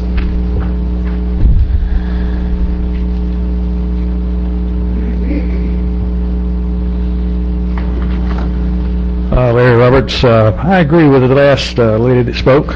I think. I'm not sure what the subject matter is. We're talking about moving the Wakulla Extension site here. Back on number 14, we talked about moving moving it and setting up what was basically a store. You talked about a rec room and talked specifically about honey. And if you're going into a business over there to compete with our citizens, that's wrong. I think it's wrong anyway. I believe that the function of government is to do those things that the private individuals can't do. And private individuals can sell honey. They can have weight rooms, fitness centers, and all these other things you're talking about. So anyway, what is the subject matter? Thank you. Ralph Thomas, to be followed by Jim Hillier. Good evening, Ralph Thomas, 637 Hunters Trace. Well, it's a great idea. Definitely sounds like a great idea. I'm just really concerned that we'll be able to afford it and pay for it, and I just hope that we don't double down on what might have been a bad decision, money spent at the wrong time without having all the facts. But I have said for years that I'm for the citizens of our county deciding what goods and services we want and what we're willing to pay for. I just hope that we can pay for this, and I have my doubts. Ultimately, citizens of Wakulla County will have to make that decision. Do we want the community center, and are we willing and able to pay for the community center? I think it's important to have all the facts before this decision can be made. In 2010, we were told that the county had a budget of nearly $2 million for a community center, including the $400,000 grant. After spending $1.4 million, we were told that the purchase did not meet the terms of the grant, and we would not receive the $400,000 reimbursement. To purchase the property, $400,000 was spent from our reserves, and $1 million was spent from the 1-cent sales tax funds. 3 of you were on the previous board that made this decision, and I believe in my heart that you did it with the best intentions, not second-guessing that. But I also believe that we could have done a better job understanding the short and long-term cost of that decision and what it's going to cost our taxpayers. The $1 million that you spent from the 1-cent sales tax was designated for facilities, unauthorized use of that money. But then we turned around and we borrowed in excess of $1 million to do renovation work on the courthouse. We had asbestos. We had needed repairs that needed to be done. So now we're deep in debt for many years, where we had that $1 million that could have gone toward that project, but we went in deeper in the debt. And then last year we depleted our reserves, and we were unable to meet our county payroll. These people right here in this room, they didn't get the full pay that they agreed to receive when you hired them. That's a breakdown in our commitment to these folks, and it's simply because we didn't have the reserves. And while this sounds like a great idea, Money was pulled out of the reserves for this purchase. Our property appraisers already told us that there's going to be another decrease in ad valorem revenue. We all know that state and federal funds are getting harder to obtain. Last year, you were on the verge of financial crisis and very close to needing the state to step in and manage our finances. At some point, we must separate our needs from our wants. We may want a community center, but the question is, can we afford it? I'm not saying no, but can we afford it? If we continue to overextend ourselves, the very children we're trying to help will be forced to pay the price for our irresponsible spending. Let's not get distracted here. This is not about a community center. This is not about taking a stand for or against providing for our children. This is about expanding government services while our revenues are shrinking. I'd like to leave all 5 of you and the citizens with a word of encouragement.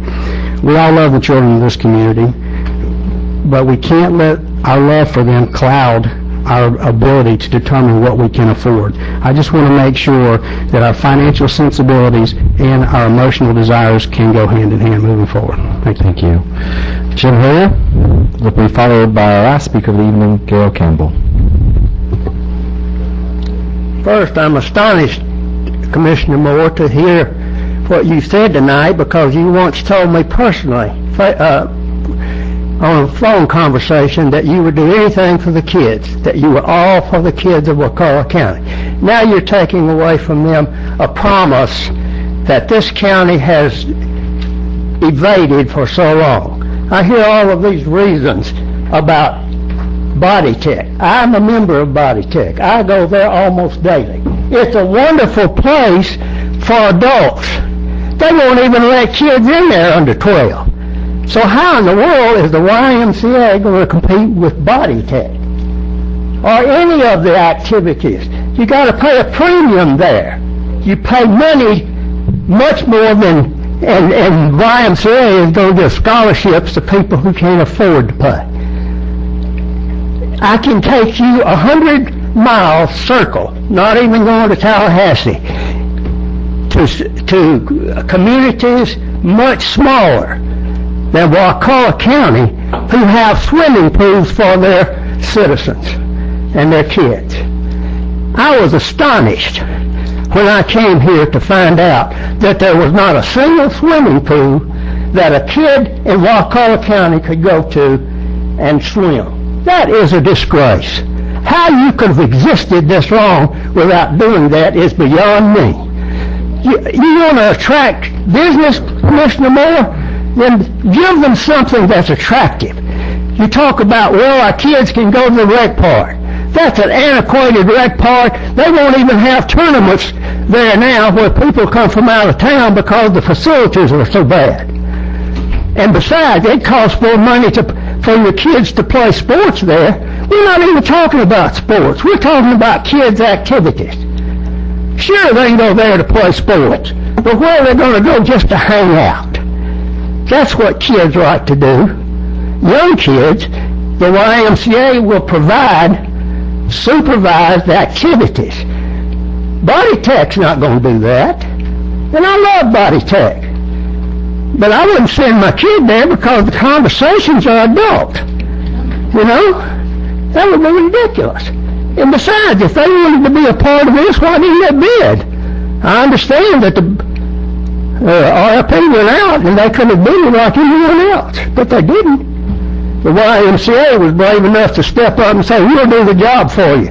They do this kind of thing all over the state, all over the country. So this is not a new thing for the YMCA. You will attract more businesses here by building a nice community center and showing people what you do for the children here than anything else you'll ever do. I wouldn't bring a business here. Why? What would my kids do? They can go play competitive sports, but not all kids want to play competitive sports. That's not the issue. The issue is, where do they spend their time? Thank you. Thank you. Gail Campbell?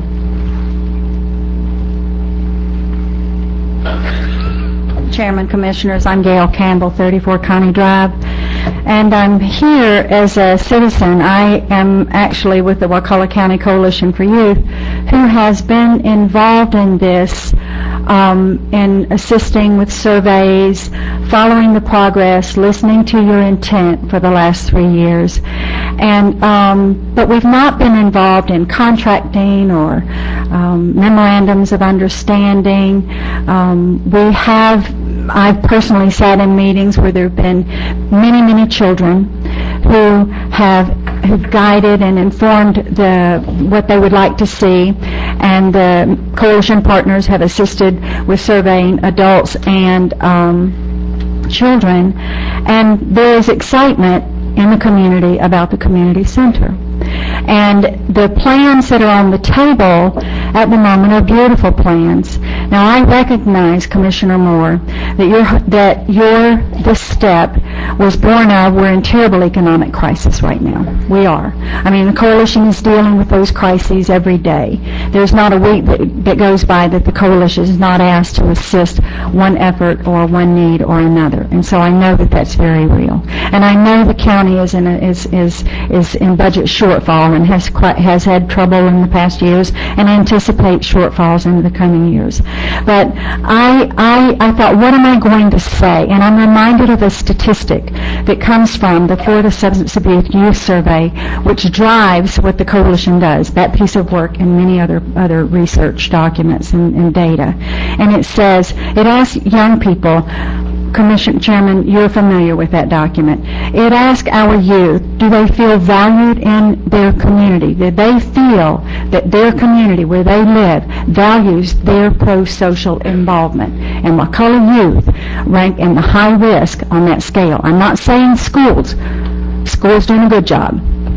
Families are doing the best job they can given the economic times, but our children do not feel that their pro-social involvement is valued. And I wonder in my heart, why is that? Where have we missed providing for our children? I think that I'm stunned that we're here on many levels, but I also understand why we're here having this debate for all the reasons that I just explained. But I think that if there are problems with the specifics, if the Y is not the right place, then bring in Parks and Rec. If the MOU with the YMCA is not what it should be, then take another look. Invite them to the table or invite others to the table. If there are budget constraints, deal with those budget constraints. If we need to have collaboration and co-locate, then let's do that. Consider it. We're in times where compromise is essential. They're very hard times, and I don't see them getting better this year, and probably not next year. We've spent 3 years on this issue. The county government or any government moves too slow, and unfortunately the economy's caught up with us on this. And what I hope is that you'll continue the conversation, please. Thank you. Okay. Further discussion from the board. Commissioner Arts? Yeah. Yes, did you put those?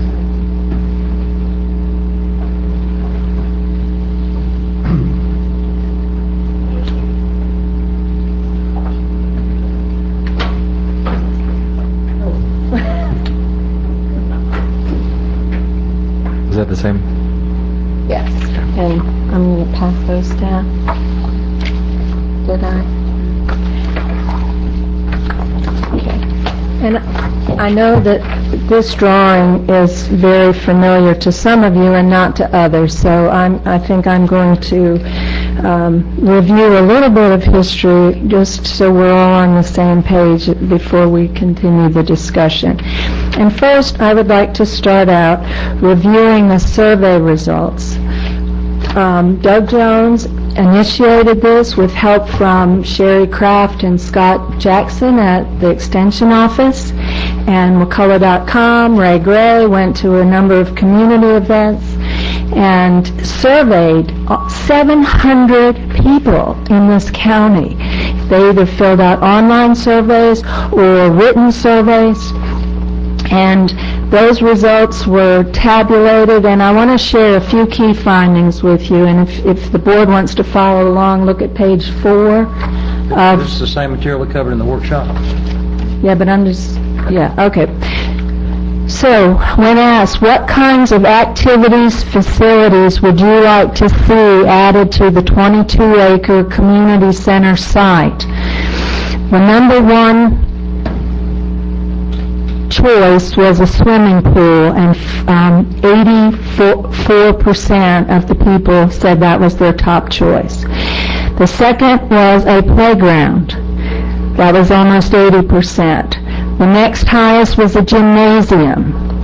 Right behind that was walking exercise trail, and then the fifth was outdoor basketball courts. Another question that I think is really key was under how likely are you or your family to participate in the following fitness activities and programs at the new community center site? Top of the list for yes, please add, was exercise machines. 2 was aerobics. 3 was weights. 4 was treadmills. 5 were stationary bikes. So we took this information, but we were concerned that we really hadn't heard from enough children and youth. So we did another survey that the kids themselves helped us develop, and that's the other item in your packet. And this, we had both middle schools and the high school participate. We had a total of 370 students. There were slightly more high school students than middle schoolers participating. And if you want to put this one on for just a second, we'll come back to that. Sorry. And then we asked for the top 3 choices for outdoor activities. Number 1 by a mile was swimming pool. Number 2 was outdoor basketball courts. Never mind, it's okay, just stay there. Number 3 was open field area. The commissioners have it. When we asked top 3 indoor activities, number 1 was bowling, second was a weightlifting room, and third was team dances. So, this is over 1,000 surveys. And we use this information in a very long, kind of deliberate planning process to eventually come with this conceptual plan of how we can use this 22-acre site in a way that addresses the needs and the desires of the community. And we put a swimming pool on there. We realize it may not be something that we can build or operate. It may take us 10 years, but at least we know we have the land there for a swimming pool.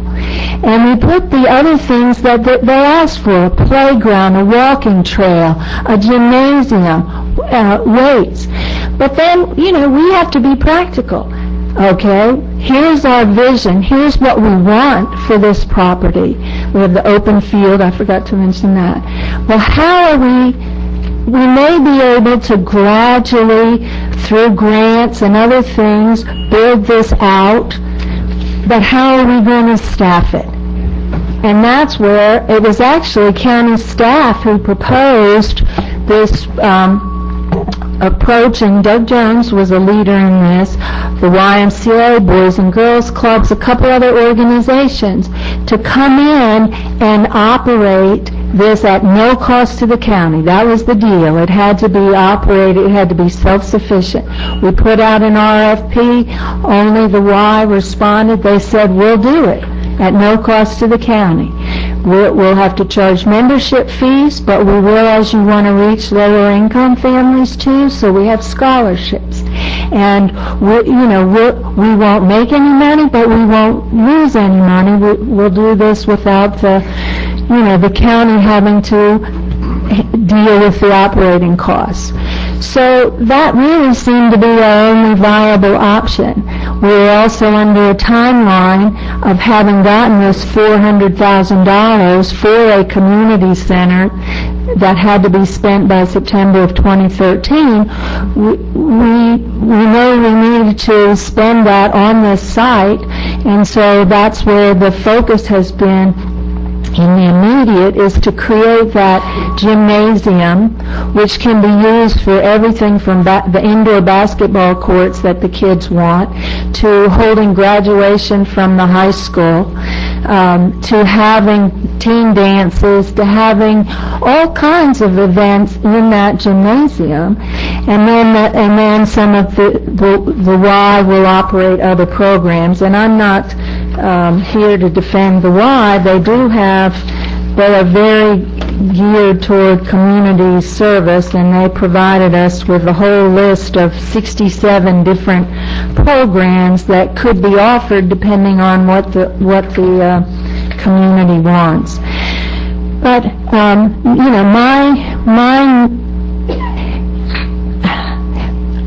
my main focus when I saw Commissioner Moore's item was, oh my goodness, this site, if we give up this site, then, where are we ever going to put a pool? We're never going to have a place for a pool. Where are we going to build some of these other things? The Extension Service certainly can't be the site for that. So even though he was saying we could kind of spend the $400,000 there, and we could build some buildings. I'm not sure how we would staff them, but we're giving up all the things that the people in the community told us they wanted. So, I'm really committed to, we bought this site, we went after the legislative appropriation, we bought this site for a community center. That's been board direction for multiple boards. And this may be a long, slow process, but I think we need to keep our promise. And so I'm certainly open to exploring other alternatives, but I just, one thing, and maybe I'll ask Chief Morgan to come up, because, I am a strong supporter of a fire and EMS station, and I am a big advocate for our Extension Service. And I met with Chief Morgan because I know our fire and EMS needs a station. And I appreciate Jerry thinking out of the box and trying to save money. But Chief Morgan affirmed to me that he can build the fire and EMS facility that is needed at the site on Trice Lane where that was planned, and he has funding for it. He's identified funding through the Fire MSBU and the EMS impact fees and some of the other 1% sales tax. So it's not keeping this site for the kids and families doesn't mean we aren't going to be able to do right by our fire and EMS. They'll still get the facility that they need. But if we put fire and EMS here and then start adding more government buildings and turn this into a government complex, our kids will never have, they won't have the things they've told us they want. And right now we have the $400,000.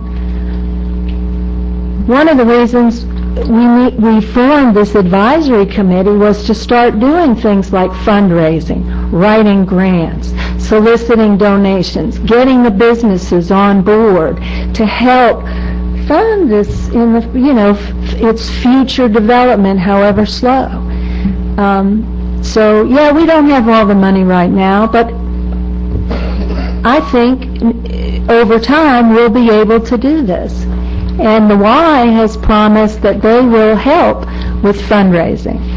So anyway, that's kind of the history with where we are, what the vision is, and my own view about that we really need to save this site. We need to keep our promise, and we need to do right by our kids. Commissioner Moore? Basically, the people that I represent on the coast, they really view this as being a Crawfordville neighborhood center.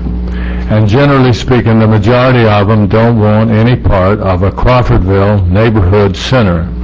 The people in Sopchoppy, with most exceptions, they will not be visiting this center in Crawfordville because it's too far distance.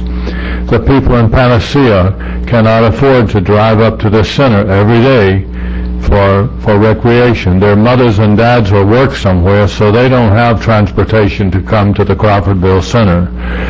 Transportation is a big thing. This is a good center for Crawfordville. It's a great center for Crawfordville if you're looking for a center for Crawfordville. Panacea can't come up. Shell Point is 100 miles away from their children using this center. Oyster Bay and St. Mark's, those places on the bay look at this as being a Crawfordville center, and they don't want any part of it. That's the majority. There's people there that have the ability to come up daily and whatever, but it's a $4 trip from any of these locations that I've talked about to come to the center. And most of their mothers and dads work, so they don't have transportation to come here. The people in Crawfordville can probably use this, but the people that I represent on the coast will very seldom use this facility. May I say one thing related to transportation? We had a wonderful temporary advisory committee that included Bobby Pierce, and he was really on board with this, and in fact said that parents are going to start demanding that school buses take kids here after school. And he said, so since we know that'll come, the school board needs to be proactive and start working out ways to get kids here after school. So I think the school board's willing to work with us to overcome some of those working parent and transportation issues. That totally adds a huge cost to the county to go out, because when you go out at one spot in the county, you've got to go out in all spots of the county. So if I were him, I'd be careful about that. I'm going to pass over here. I want to point out again, not to argue with your point too much, but the population is centered in Crawfordville. I mean, even a large chunk of your district is Wakulla Gardens, where a big chunk of your population is, which is Crawfordville. Exactly. But can those kids in Wakulla Gardens, their mothers and dad work all day? They're both working. It's a two-family workplace. Right. Now, I'm not. I know. Yeah. But they're not going to be able to get. Mr. Stewart, you have comments? Go ahead. I hear what you got to say. Well, I appreciate that, Randy. I was on the board. It was me and Alan and Lynn. We were all here when the discussion came up about where to go with the community center. And I'm going to take a little time here, so bear with me. If you all remember, and I'm going to talk to the board, and I'm not ignoring you guys, but I'm talking. This is our discussion now. We started out thinking about buying the property where the actually building the facility over where the EMS facility is now, next to Trice Lane. And I can remember going over there and stopping my car in the ditch and looking and saying, what an ugly sight. And then lo and behold, this opportunity came to buy this property, and the light come on for me that this is where it needed to be. At least personally, that this was the best place to have a community center. And back to what Alan said, the majority of our citizens live in around that area. And yes, people are going to come from all those other places. I know they will. And yes, I'm sure that the school board's going to work with us to drop them off. They're not going to have to make. I don't think we're talking about making special routes, but just simply drop them off on a school route, and then the parents would be responsible for picking them up there.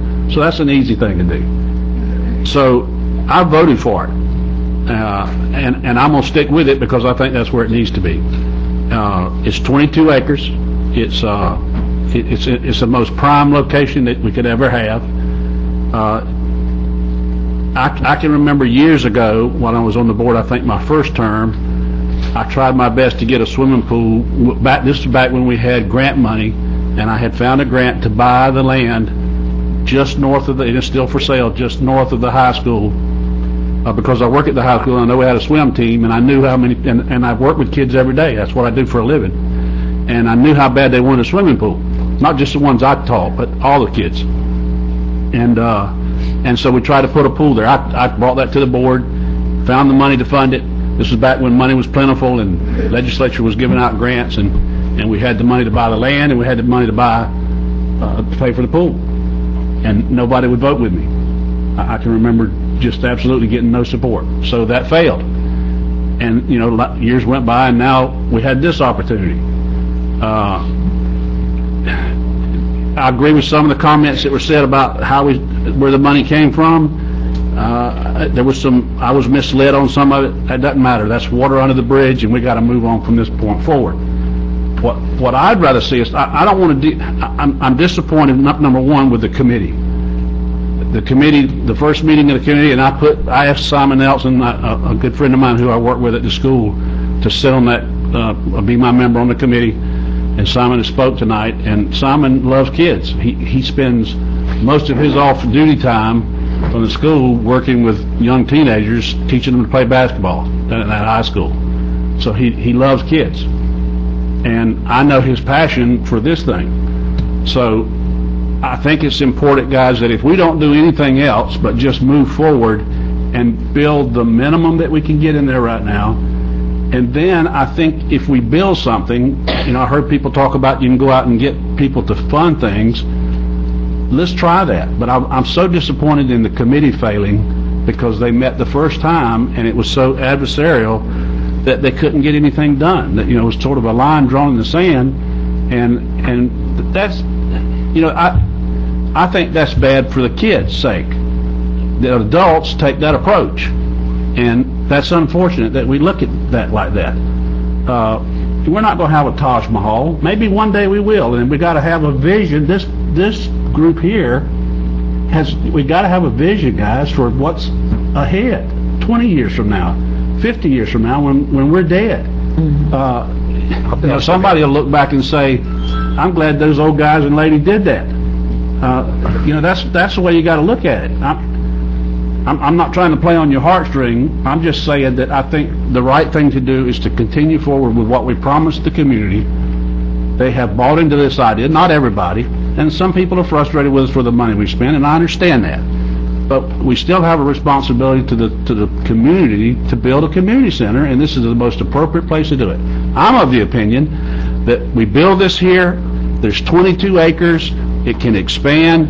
And I have talked to David Edwards, about the possibility of taking a chunk of it up on the front corner and building a fire department on it. Well, first thing I heard was, "Oh my God, you can't have fire trucks and children. They don't mix." Well, if you have the right kind of planning, people who are paid to do this, like Alan Wise, plan something and cordon it off properly, I think you can do that. If not, let's go across the street where the EMS is now, and let's build a stinking firehouse, a nice firehouse, which our firemen deserve. I am so frustrated that we have done absolutely nothing for the fire department to fix this. This has been years we've been dragging our feet.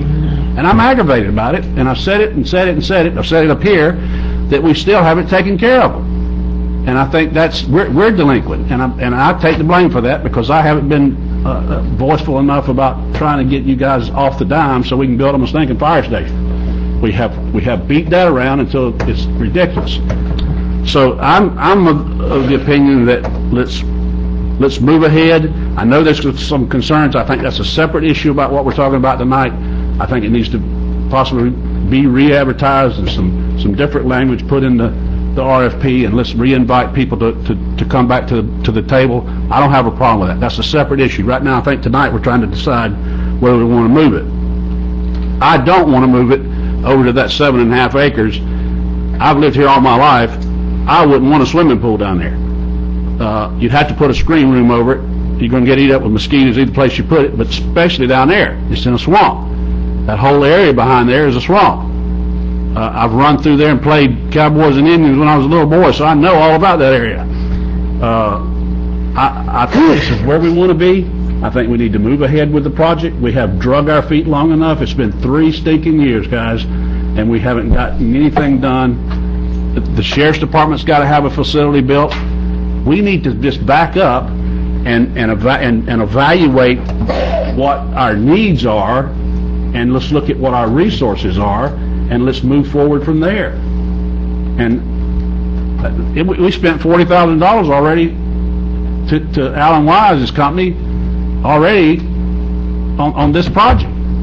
At least $40,000. I don't know how much is that about the tab? I mean, what are we going to do? I wish somebody just give me $40,000. Just all right. Here's a plan, and let's just throw it in the trash. I think we're in the right place. I think we got to have a vision, and I think we got to stick with this plan and try to move forward slowly. But I think we need to go back and reevaluate all our needs and our resources. There's money to pay for the building, the fire department, and the EMS building, and there's money to pay for this if we can just slowly but surely get it, and then let's move ahead slowly. Like somebody said, and I appreciate that. I think you did that. Let's crawl, walk, and run. And we've been crawling long enough. Let's get up and start walking now, and then let's move on and get the kids something that they can be proud of, that our parents can be proud to take them there and know that they're know that they're going to be safe. So that's all I have to say about it. I'm not for moving it. I think I got that from your conversation, Mr. Stewart. My opinion is, Jerry, I appreciate you bringing this forward. I think there's a lot of good ideas in here, and I'm glad thinking out of the box never hurts. I'm a way out of the box. Well, no, not necessarily. I mean, there's a lot of things there I agree with. I mean, we're going to need a new boardroom. I just fell off the box. But, however, I think this is a good site for a long-term plan. I probably wouldn't have supported the pool 4 years ago either, just because I don't think we can afford it right now. But I do take my kids to gymnastics at Truesdale in Tallahassee. I think I've told you this. I think people will drive here if there was a gymnastics center or if there was a pool. We don't go to their pool, but I know for a fact my buddy Aaron takes their young daughter all the way to Truesdale to go swim in the pool because they have a park. Now, this may be 20, 50 years from now, but I think, Jerry, finding another suitable site would be the hard part for me. This is a long-term plan. I think it's kind of like the airport. I don't mind it being there. I may not use it that much. Hopefully the kids won't be growing too soon, but as long as it's self-sustaining, there's not a drain on taxpayers. I know it kind of is because we're not using the money that we're using on this to do something else that we really need to do, but there is something to be said to have nice things in life, too. And that's just, I'm not passionate, throwing down the gauntlet about it, but that's just how I feel. But let me add this, and I'm sorry, but I missed this, Mr. Brock. If we do what's proposed, we still got to pay for it. Where's the money going to come from to do all these things that we're talking about doing? Well, it's got to come from somewhere, and I don't see a big savings in it. Maybe there is. But again, I think we owe this to the youth, and I don't think you're going to save a lot of money. I think you're going to spend more money, if you ask me, but that's just my opinion. Okay. You don't need to say anything. I know. I want to touch on a couple things because I haven't talked. We talked about it a lot when it first started,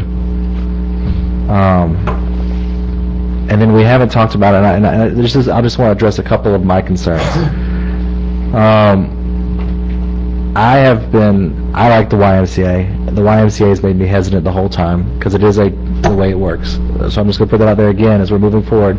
The YMCA makes me nervous. I think the fees they charge are going to be hard, I think the fees they're looking to charge are going to be prohibitive to the kind of youth we're trying to work with. They can't offer scholarships unless you're getting other people involved to pay the full fees. I don't know what's going to happen. And that's made me nervous the whole time. It's my understanding what we're talking about building at the community center site right now, because as it's moved forward over the last 6 months, it went in a slightly different direction than I thought it was going to go initially. We're looking to build, what are we looking to build with the monies we have right now? Maybe Alan Wise should come up and describe that, and I also want to hear from Brian Roddenberry. And as Alan comes up, when this came up the last time, I'm not a fan of giving the money back, which is one of the ideas that's been tossed around. Just saying, no, give it back. I don't think that's the right solution. want to be stupid.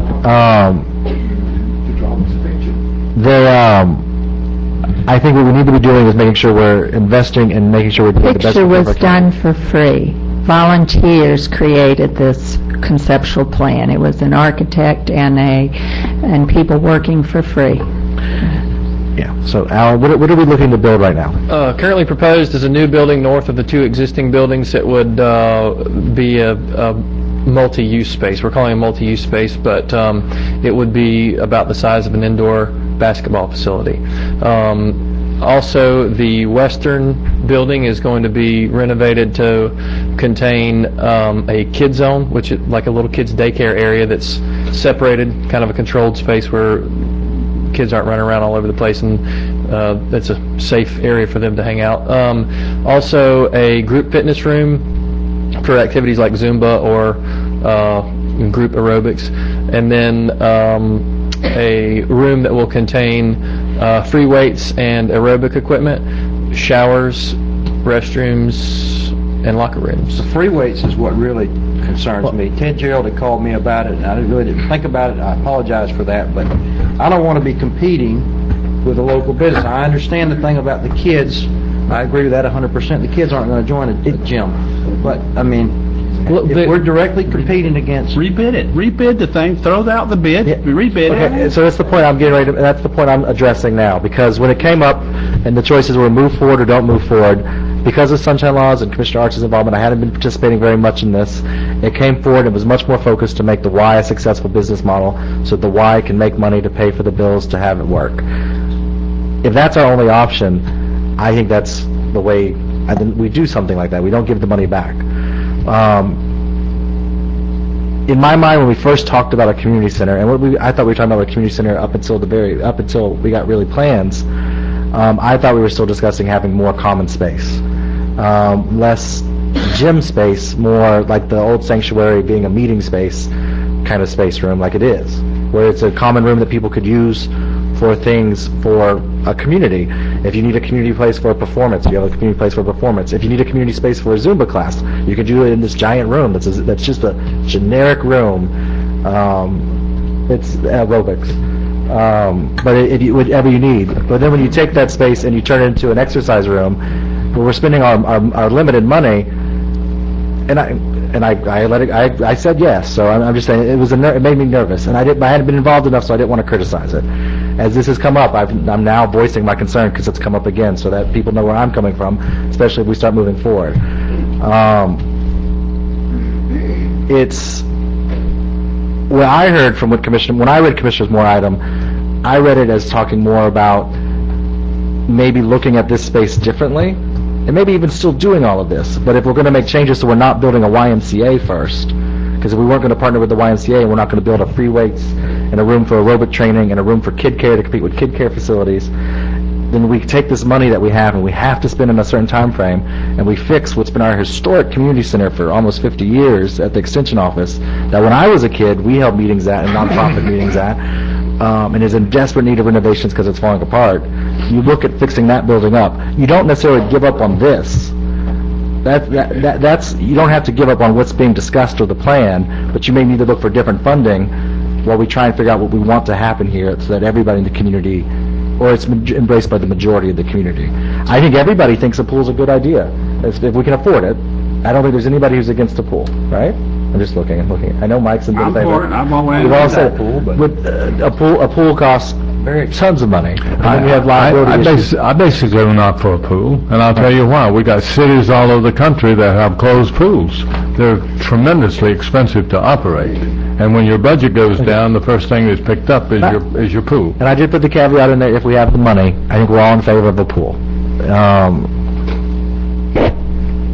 My concern becomes, and again, my concern becomes just trying to, what are we, if we're going to get rid of the YMCA in this space, if that's what comes out, because I've heard people talk about that, or if we're going to rebid or we're going to rebid it for another organization, we may not want to build it for YMCA specific. If we're going to start going to the point that we're not building this building for YMCA or a gym, and we're looking to build it for some other aspect, a multi-purpose room maybe the multi-purpose room we can still build. I don't want us not to spend the money. And if the Extension Center needs that money, then we need to look at trying to move the money in that direction while we continue to figure out what to do with this space. And that's my concern that I'm trying to voice now. If we can build, how much, and I know we're talking about the $400,000 for this improvement, and we're talking about taking some other funds we have on top of that to make this work. Do you know what the cost roughly for the and looking on this drawing, because looking at the picture is different than what I imagine. When you say a indoor basketball court, in my mind that's a very small room. On here I see it looks like 4. That was the original concept, was 4 courts. Or so it is a small space we're talking about building. Well, it's smaller than what you're looking at there. I think it's about 8,500 square feet. Yeah. If I could clarify what I was speaking about earlier, the only thing we're proposing is creating the finished floor space. It doesn't have to be dedicated to free weights. It can be a multi-purpose unit. It can be used in whatever capacity the county prefers. Also, the eastern building is broken up into smaller rooms that can be used as classrooms. It does have a larger room that's maybe a larger indoor play area, and it has a kitchen in it. So, our midterm goal was to, once the sheriff's office had a facility, that minor renovations would be needed in order to take advantage of that extra 6,200 square feet. And it can be used for things just like what you were talking about, smaller classrooms, smaller meeting rooms. But the plan with the money that we have is to provide usable floor space. We're not purchasing any equipment, or we're not dedicating that floor space to anything in particular. Well, you're talking about taking what used to be the sanctuary, cutting the room in half with a real wall. Not a load-bearing wall, but a wall. Correct. And putting in showers, and you take away the common space, which is a big room we could do lots of things in. But I guess you're building a larger one. Because in my head they're about the same size when you talk about a basketball court. The new building would have about half again the space that the current one has. Okay. So it'd be 150% south. Can I- General direction. Can 2 things before? Okay, one. First, the main thing I've been focusing on is the long-range plan, the conceptual site plan. I really haven't been all that involved in the negotiations, anything with the Y, minimal. And I have some concerns too. And I was a little surprised to see that the plan that was evolving seemed so fitness-oriented, because that wasn't quite my image either. Now, I think, so I've been trying to wrestle with whether to go with the Y or not, and Ken Franklin, I felt it was appropriate to let him know about this item, so I did, and he couldn't be here, but he sent this that he asked me to read. And then I also met with Brian Roddenberry to try and see, Brian, is this something we could have Park and Recs run with, or some alternative beside the Y? So first, here's what the Y said. I regret, this is to all of us, I regret that due to scheduling conflicts, I'll be unable to attend the August 6th Wakulla County Commission meeting. The Commission will hear and consider a request by Commissioner Jerry Moore, which reflects a new direction away from the original purpose and development of the Wakulla County Community Center at the Trice Lane property, and results, if approved, in cancellation of the current memorandum of understanding with the YMCA to program and develop the center and its respective facilities. In fairness, the YMCA was invited to become engaged in July 2010 during the workshop and public meeting forums. When the Commission decided to seek requests for proposals in 2011, the YMCA stepped forward to offer recommendations to best serve the community needs based upon the citizen survey results. The YMCA was selected as the successful provider to the RFP, and since that time, multiple meetings with interested citizens, the county attorney, and the county administrator have exhausted excessive man-hours and financial resources to advance the originally desired community center project. The request to be considered during the August 6th meeting seems to serve one primary objective: convert the Trice Lane property to county administrative office space versus the original obligation that the Wakulla citizens desired in 2010. For the record, the YMCA's interest in this venture was and still remains to be the charity that has the expertise and commitment to serve all Wakulla residents and seeks no gain, commercial, financial, or political, from the Memorandum of Understanding, as was our original commitment. Capital Region YMCA has served our community since 1952, and our Camp Indian Springs in Wakulla County has operated for over 37 years as an employer of Wakulla residents and purchase of products, commodities that impact the county economy. I wish to make public in my absence this evening that Capital Region YMCA stands ready to serve all Wakulla County residents. It is my hope that the Wakulla County Commissioners will make the correct decision with a vision toward the future of the community needs, and we stand ready to be of service as we are able. So I promised him I would read that into the record, and I would like Brian to come up, because I asked Brian, you know, in many communities, this is operated out of your Parks and Recreation Department. I'm sorry, but I'd like to move on if we could. Are we just here to decide whether or not to move it over there? Well, Alan raised... Over there, I think we've decided that. Can we move on? Except Alan raised concerns about the why, so that's, you know, But that why... needs to be a separate issue, and that needs to come back. I think we've reached, Jerry wanted to know if we wanted to move the community center to the Ag Center. I think the answer is no. I think we'll let David take it from here. That's my opinion. Thanks anyway, Brian. Well, I think one of the important issues that's been raised tonight by many of the citizens is the concern about the why. I agree.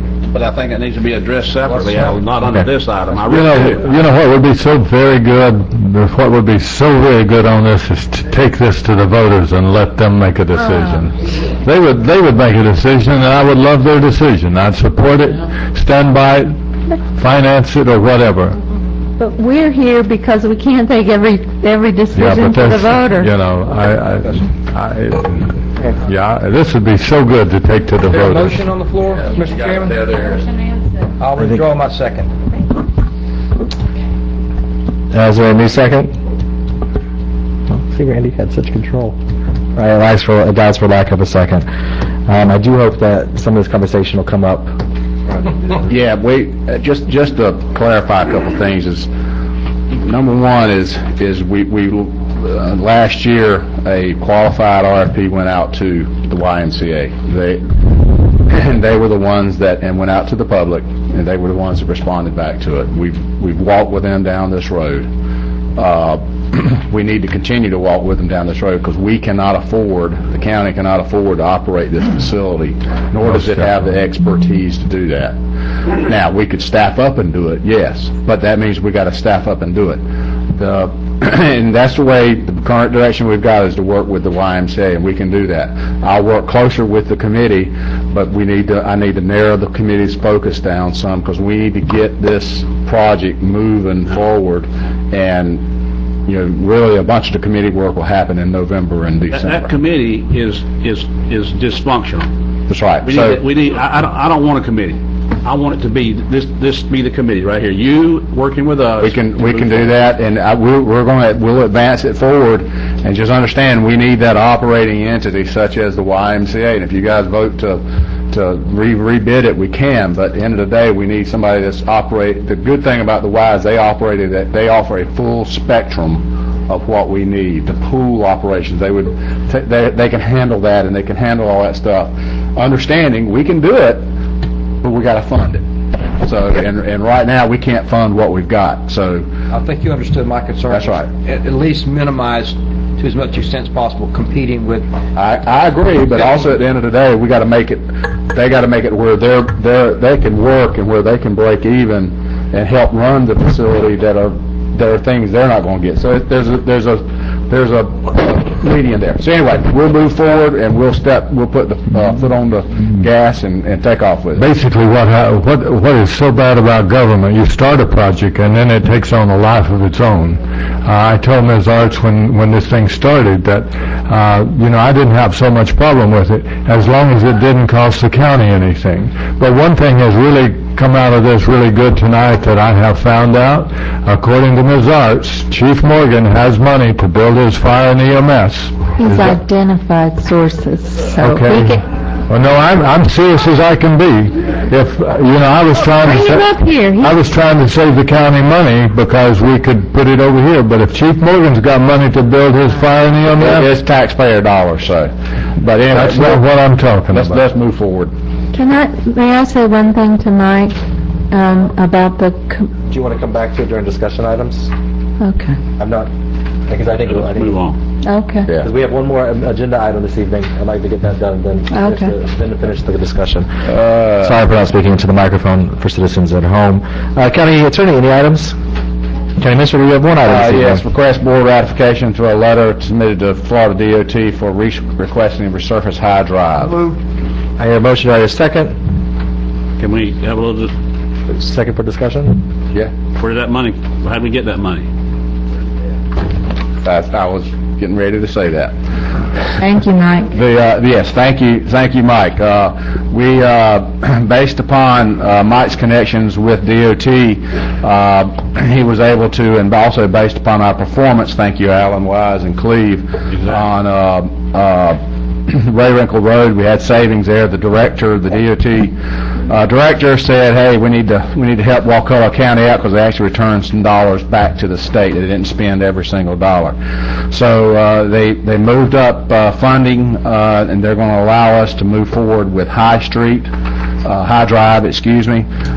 and so therefore we're requesting funding to do that of approximately we'll request of the state $230,141. You going to second the motion? Yes.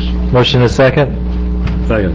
Mr. Stewart, you have further comments? I just want to say, it wasn't just about me, but it's more about Alan and the smart engineering that we did to save the money. I mean, Alan needs to get the lion's share of the credit, and I appreciate that. And we ended up with a top-notch road, not because I live on it, but we ended up with a nice road because of good engineering, and I appreciate that. And those folks over, that's exactly what they said. So.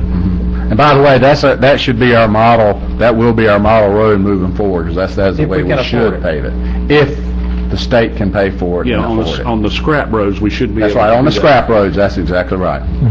Be advised that going forward, I'm going to be against any paving of any dirt road until we get some paving in Wakulla County. Gotcha. And Wakulla This is Gardens. repaving. Resurfacing money, Jerry. That comes from the state, that can only be used for resurfacing. Did say paving of dirt roads, guys. We did say paving of dirt roads. But I'm just, yeah, I think it's an important point to make, because you saw that at the editor in the Wakulla News this week. They talked about mentioning Ray Winkle Road getting repaved. It's important to mention that money is very limited. It's a different, I think the phrase used before, it's a different color of money. It can only be used to resurface roads. The state, we give them suggestions. The state picks which road to resurface. We have very little to do with that. Out of not just our county, but surrounding counties. It all goes into a pool, and they draw out what road's going to be In fact, paved. the state told us what road we were going to pave High Drive. Right. So it's just important to make sure we make all that clear. And hearing no further discussion, all in favor say aye. Aye. Aye. We have time for discussion items this evening. As long as it's not about the community center. Well, Commissioner Arts, we pushed her here, so she does have a discussion item she wanted to touch on about the community center. Right, and Mike, I share your great disappointment in that advisory committee. You know, we tried to make sure we had broad community representation, and I think I made the assumption that anyone who agreed to serve on that or would be appointed to serve would be an advocate for the community center, and we ended up with 2-3 people on there who didn't see that as their role. And I've been trying to get David to meet with that group to basically say that's the role of this group. If you personally can't be an advocate for the community center, then get your organization to appoint someone who is.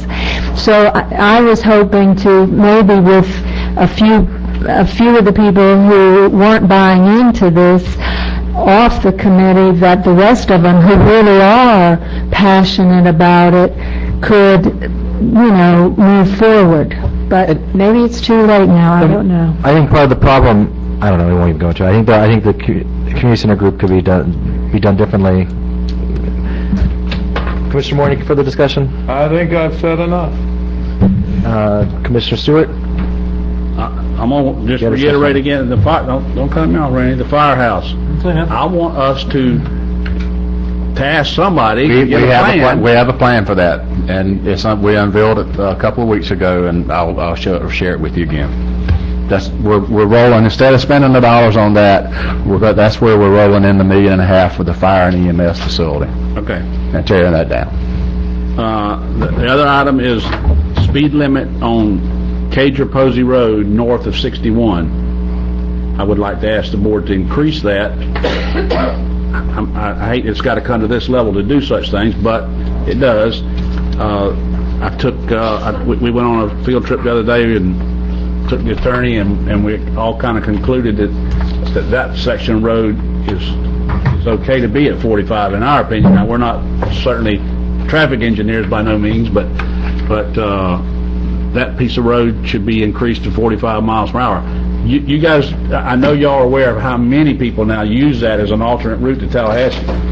Tons of people drive from up Radwinkle, cut through, go across Alexander, that first section of Cager-Posey, and then the north section of Cager-Posey, and they set a speed trap right there, and it's hard to drive 35 miles an hour.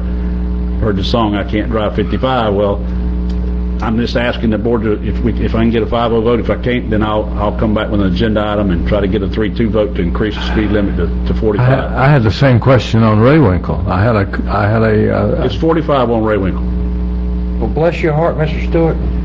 I'll support these all day long. I know you will, because you're a speed demon. On speed limits, they're ridiculous. So Radwinkle's 45? Yes, sir. Only one section of it's 35 on this end, in that very dense residential, because it's an S curve right there.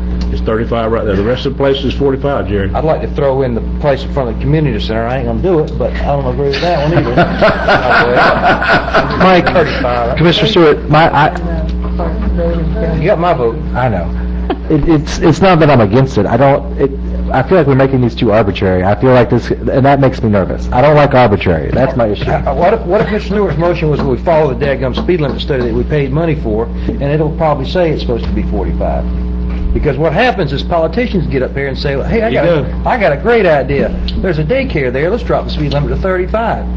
Although the one at Happy Times is 3 times as big, it's 55 miles an hour in front of it. I guess those kids are smart enough not to run out in the road, but those kids over there are going to run out in the road. So, well, how is it? Randy, I'm okay either way.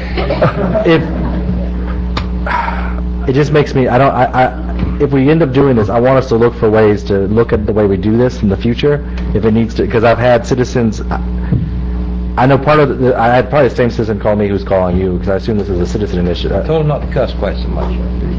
You didn't cuss at me very much, Mr. Battle. Yes. Mr. Battle didn't, okay, sorry. Sorry. He didn't, sorry. Good fellow. A citizen called me, and he was asking, part of what he was asking for was the road from Radwinkle all the way up to Tallahassee be 45. And that strip there between MLK Lower Bridge and Shadeville is short, has a stop sign at the end, and has an entrance from a major subdivision on it, and that part makes me nervous. Well, I don't have a problem. Well, I'm just saying that we shouldn't do that, because I think if we raised it there. 45 in front of Winn-Dixie. Yeah, I'm saying if we raise it there. A lot more people going It's 25 in front of the Capitol in Tallahassee. Oh, CTSD. We're worried about Al-Qaeda. We're not worried about Al-Qaeda down here. If y'all want to wait, and I'll take it before the CTST and bring them a recommendation back from them, if that make y'all feel better. That would make me feel for you. Here's the way. Let's do that. That's what they're there for. Let's let the CTST do it. They want to lower speed limits to bless their heart. Here's the way it's supposed to be done. You're supposed to have an engineer go get an inclinometer in a car, go around the curves, analyze the intersections, and that engineer, the traffic engineer, comes up with a recommended posted speed limit. That was done in 2000. All right? They went on every road and said, here's, remember Trice Lane used to be 25 miles an hour? Yes. We got it raised to 35. On Highway 61, they said 55 up to Trice Lane and drop it to 45. Then politicians get involved, and now on Martin Luther King, it goes from 55, 45, 35. I guess the rationale is when you're getting closer to the intersection, you need to slow down. Well, why don't we just keep going 25, 15, 5, 0, and that's the stop sign. Brand good. I mean, there's a study done, just follow the study. I think we're all tired by now. I'm very passionate about I'll it. make a motion, and if it fails, then I'll come, well, I can't do that, but I just need to hear if it... Bring it back if you... Okay, I'll bring it back as an agenda item. But I'm gonna tell this gentleman that, You can tell him it was me. I don't think he likes me already, but that's... I mean, where are you at, Lynn? Well, it sounds, I mean, Randy's complaining about these speed limits being set by politicians, and then we have here in front of us, we have this thing They to want to set reset it the... back to what the speed limit study said. If the study shows it, you can go forward with it. If the study doesn't show it, we Well, I need can't. to get a vote. Well, why was it set at 35? Because some politicians Because thought it was the right thing to it's a do. residential area. I'd like, but see if there were some commitments made to residents I or don't think something. I don't want to know. I don't agree with those either, by the way, but anyway. And there's well, the big argument being made that I've heard that I thought made the most sense, and there was an argument, if you're going to change the speed on a road, you should do it like changing the zoning, have a public hearing or public forum.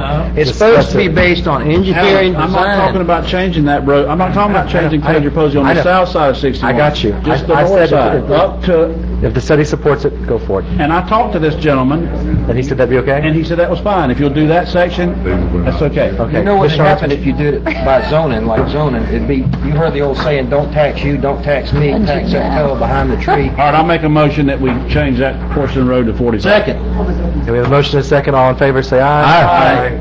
Opposed? There you go. You can't oppose it now, Lynn. Nobody opposed it. It passed. Unanimously. I don't like these Mr. Miranda, do you have any? Absolutely not. Mike Stewart made my night. Don't forget to vote, y'all. We'll talk to y'all later. Motion to adjourn, be entertained. Second. Motion and a second. Unheard. Anybody in favor? I'll say aye. Aye. Pass unanimously. Have a great night. Oh, goodness. We assumed, I need to print it out for you.